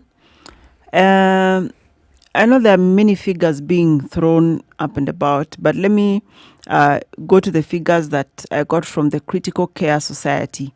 And they updated, because there have been so many questions around this. Initially, they had 400, so they did another survey and they updated it's 516 beds across the country. And out of this... This is public and private? Yes. This is the whole of Kenya. This is ICU and HDU. Yes. Critical care. Anywhere that needs critical care, 516 beds. And remember, they're at 90% occupancy. Already. So there are no beds that are idle, that are waiting for anyone who will have coronavirus, that now they'll be put on there. So that is why your best bet is to prevent getting this particular disease, because we do not have enough for everyone. I know people are also asking about ventilators. Remember, the bed comes with a ventilator. When we talk about ICU bed, we don't talk about the bed.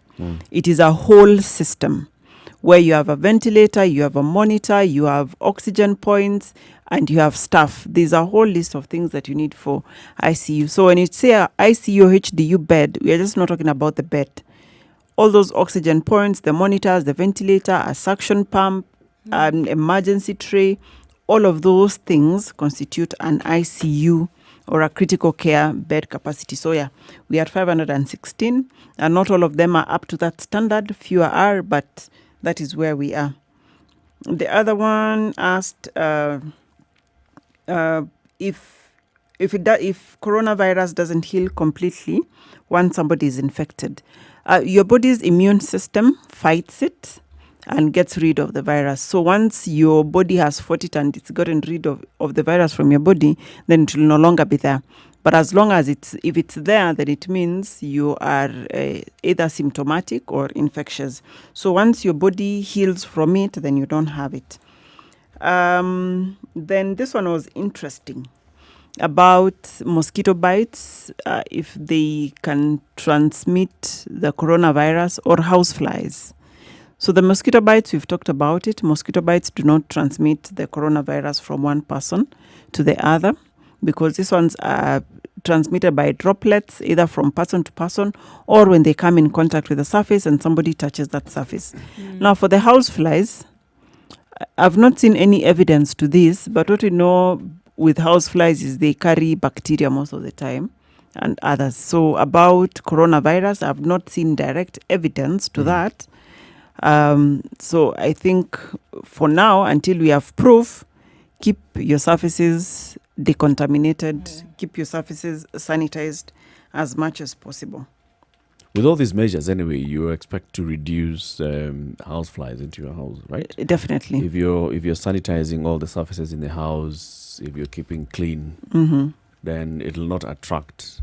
The environment will not be conducive for flies to come. True. And not just in the house, even in this eateries. Yeah, the kibandas, the high-end restaurants. Now we expect that we'll have very few flies. So the net effect of this is that even these other diseases that we have been fighting with, that cause food poisoning or that cause other diarrheal diseases, then we'll reduce them. Okay. Yeah. Kinyanjui wants to know then that if we're looking at a flu that's more kind of like if you're looking at something that has flu-like symptoms, then is a ventilator necessary, as you've talked about in the ICU management, and then should it be a worry? Okay. Yeah. So the coronavirus causes it's a spectrum from either asymptomatic, but I saw the World Health Organization calling it pre-symptomatic, before you get symptoms, a mild disease or a severe disease.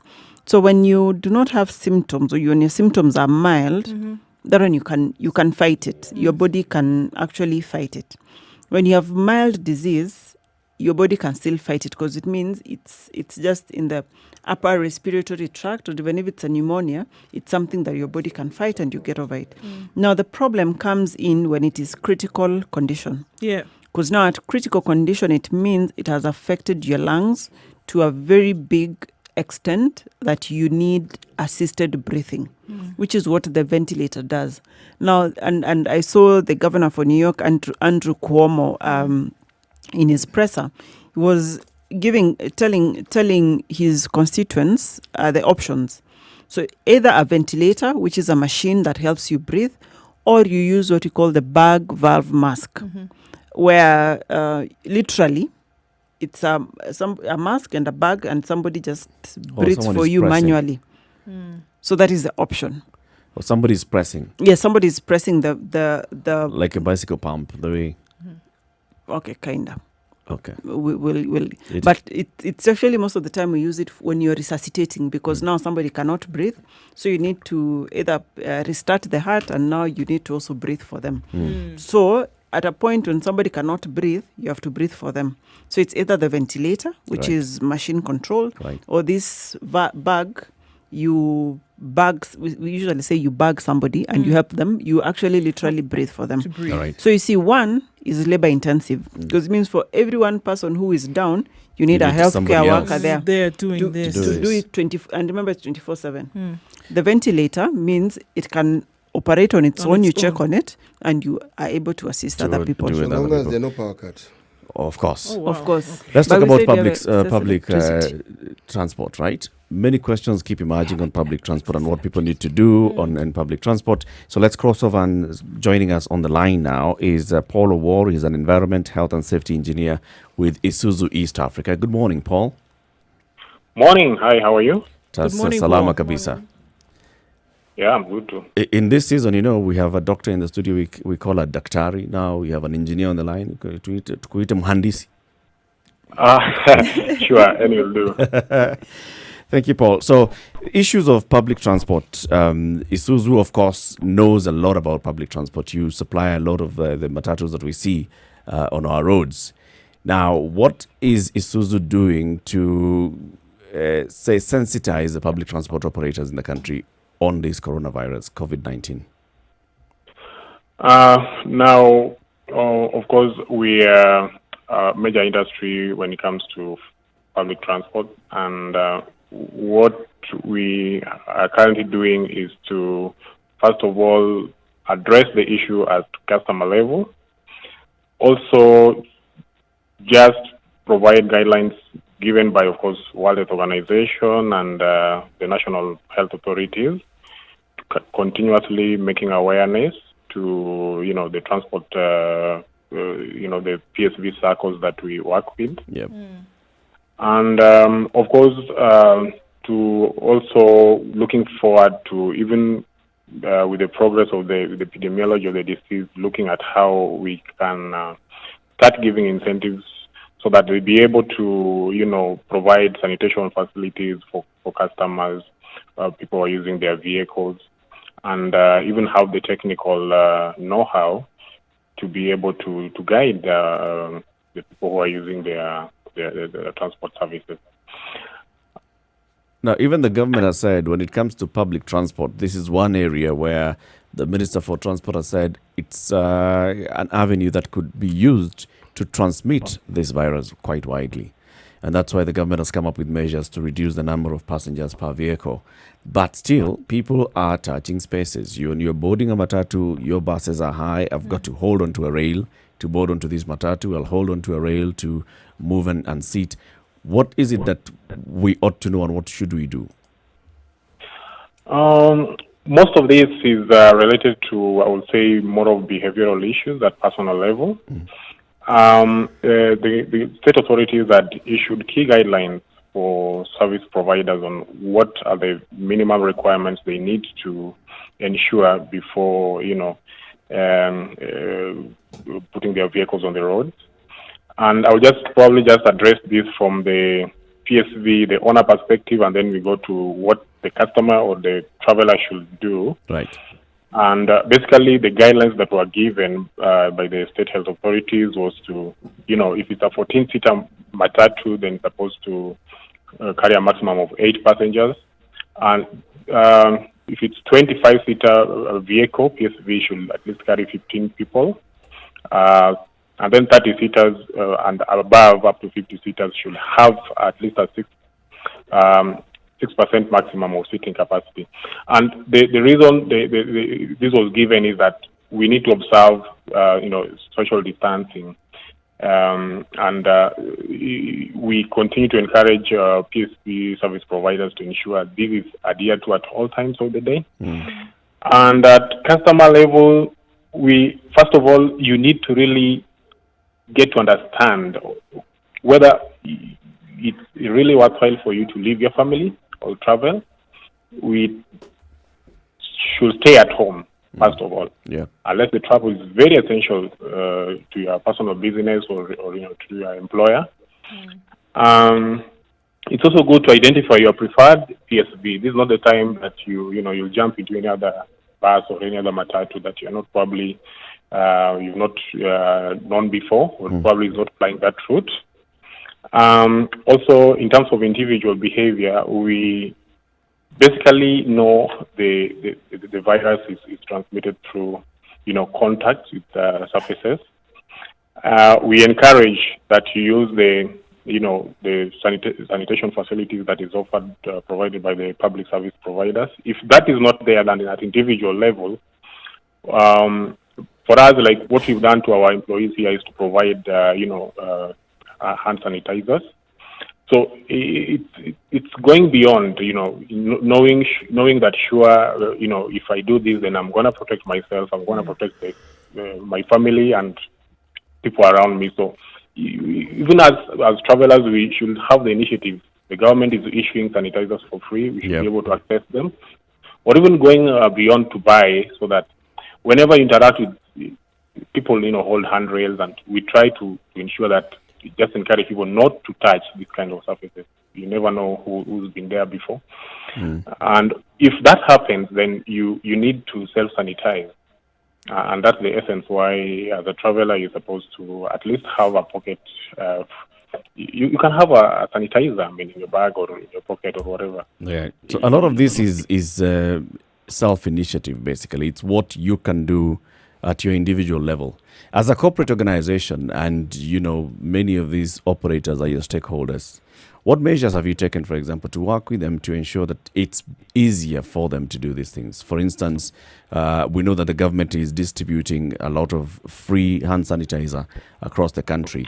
Is Isuzu East Africa playing a role in this, in ensuring that their members are getting these free hand sanitizers? Yeah, as I did mention it before, is that we continue to highlight, sensitize all of our stakeholders, not just operators, but also even customers, on what they need to do currently within their facility and even within the vehicles. So a communication giving specifications of formulations that will probably be used to fumigate or disinfect the vehicles. Yep. And even formulations that could easily help to, quick solutions for sanitizing the customers. This is something that we issue at a customer level when they come, of course, to see us. These vehicles, we also service them. So this is information. Yes, first of all, information. Right. And giving them the right information on what they need to do to contain the pandemic within the operations. And of course, also looking forward to starting to do an awareness campaign with them. Yep. Organizing for forums with our circles that we work with, PSP circles that we work with. And then also providing incentives for those who have difficulties in accessing some of these, sanitation facilities or disinfectants or whatever. as the disease progresses, even looking at the possibility of giving them such incentives so that they're able to easily access. This is something that we are also continuously reviewing. Yep. And we're looking forward to giving that kind of support. So this is something that's in the pipeline that you're working towards helping to facilitate them so that they can do this, get this much better. Because their job really is to transport people. But as a corporate organization, and you have the muscle, you can pull in resources from other quarters and help them to get them. Especially when you talk about sanitation. They've been told that at the end of every trip, you should go and disinfect your vehicle. This is not an easy thing to do, as you'd imagine, engineer. Yeah, we know that we have challenges in operating businesses, and the understanding is what has actually triggered us to start looking into possibilities of now, apart from just providing the technical information and awareness, looking at how we can, facilitate them access formulations that can easily and readily be used to, disinfect and also to make their business easier. So this is something that I would say is in the pipeline. So is it something that people who are in your line of work are also following up, or is it that your organization has taken a lead and there's no one else who's doing what you're doing? Currently, I would say, taking a lead in this, but then also, the kind of operations that we have here is that customers bring in their vehicles. There's that kind of interface with the customer and our operations, and basically also with our staff.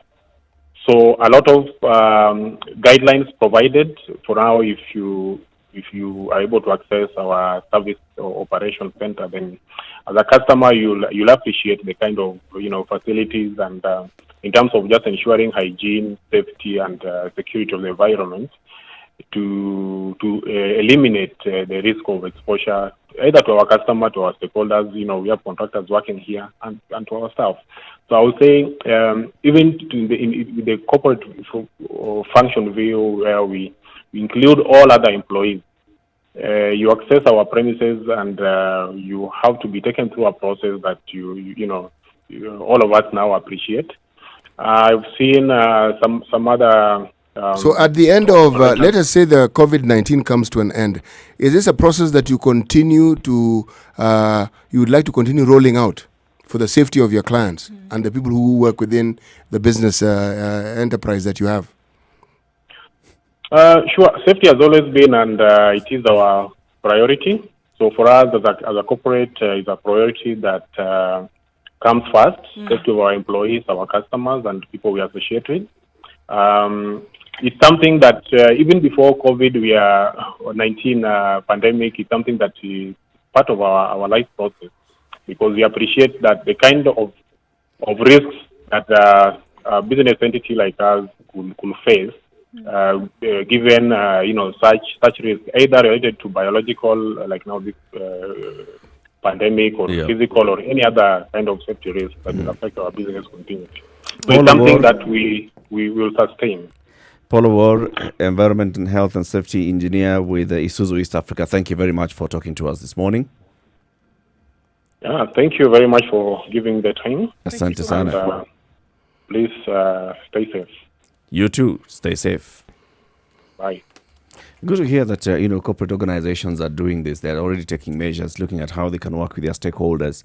This guy is Isuzu East Africa, being one of the major suppliers of PSV vehicles across the country. When they take a lead on something like this, it's an important thing. I think so, for sure. What can we do for the government?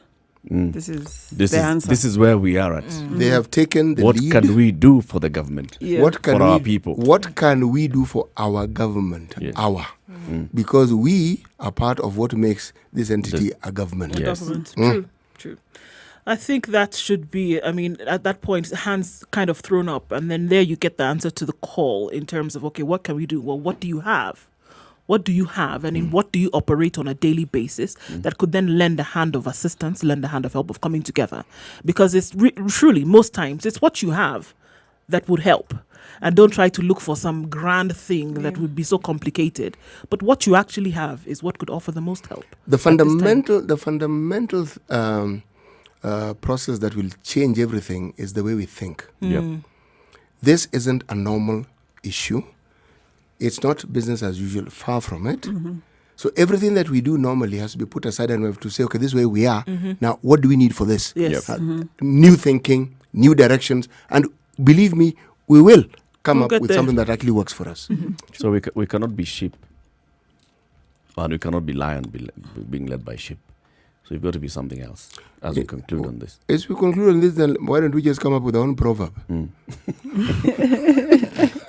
Discard that one and come up with a new one. Just be lions led by lions. Lions, yes. So we know what happens. We know that the female lions do the hunting, the males do the roaring, and they wait, and then they just come and eat. Yep. Yes. And then the females, the lioness, are the ones who to keep the hyenas at bay. So we are the lioness. So. And the leader is a lion. Yes. It's an unfair. It's called division of labor. Yes. Sour. So put it in context. The context is this, when you have a saying such as this one here, it opens you up to all sorts of interpretations. And you'll find it fits many, many interpretations. We know sheep. The analogies of sheep are that they are led. And they're a good example of people who actually follow. Lions are supposed to lead. So when these roles are reversed, sometimes you have a bit of a problem. But in our case here, everybody has to be a lion. Every industry has to be a lion. Every business has to be a lion. Every Kenyan has to be a lion. Don't sit and wait to be led. No. Take up the initiative. Yes. What can you do for your country? Ask not. All right. Siti Muga Nduoko, Dr. Mercy Korir. Say a collective goodbye. Goodbye. Sounds like the school radio. The sound of music, right? actually. The sound of music, right? Keep it right here between now and 3 o'clock. Sugar and spice and everything nice. Complete. What? 2 o'clock. It's 2. All right. Between now and 2. Uninterrupted music. And then? 2 to 6. And then 2 to 6. Monique on the drive. And then 7 to 10. And then 7 to 10. Adults in the room. The adults in the room. We'll be back tomorrow, 6 a.m. to 10 a.m. Have a good day. It's 10 o'clock.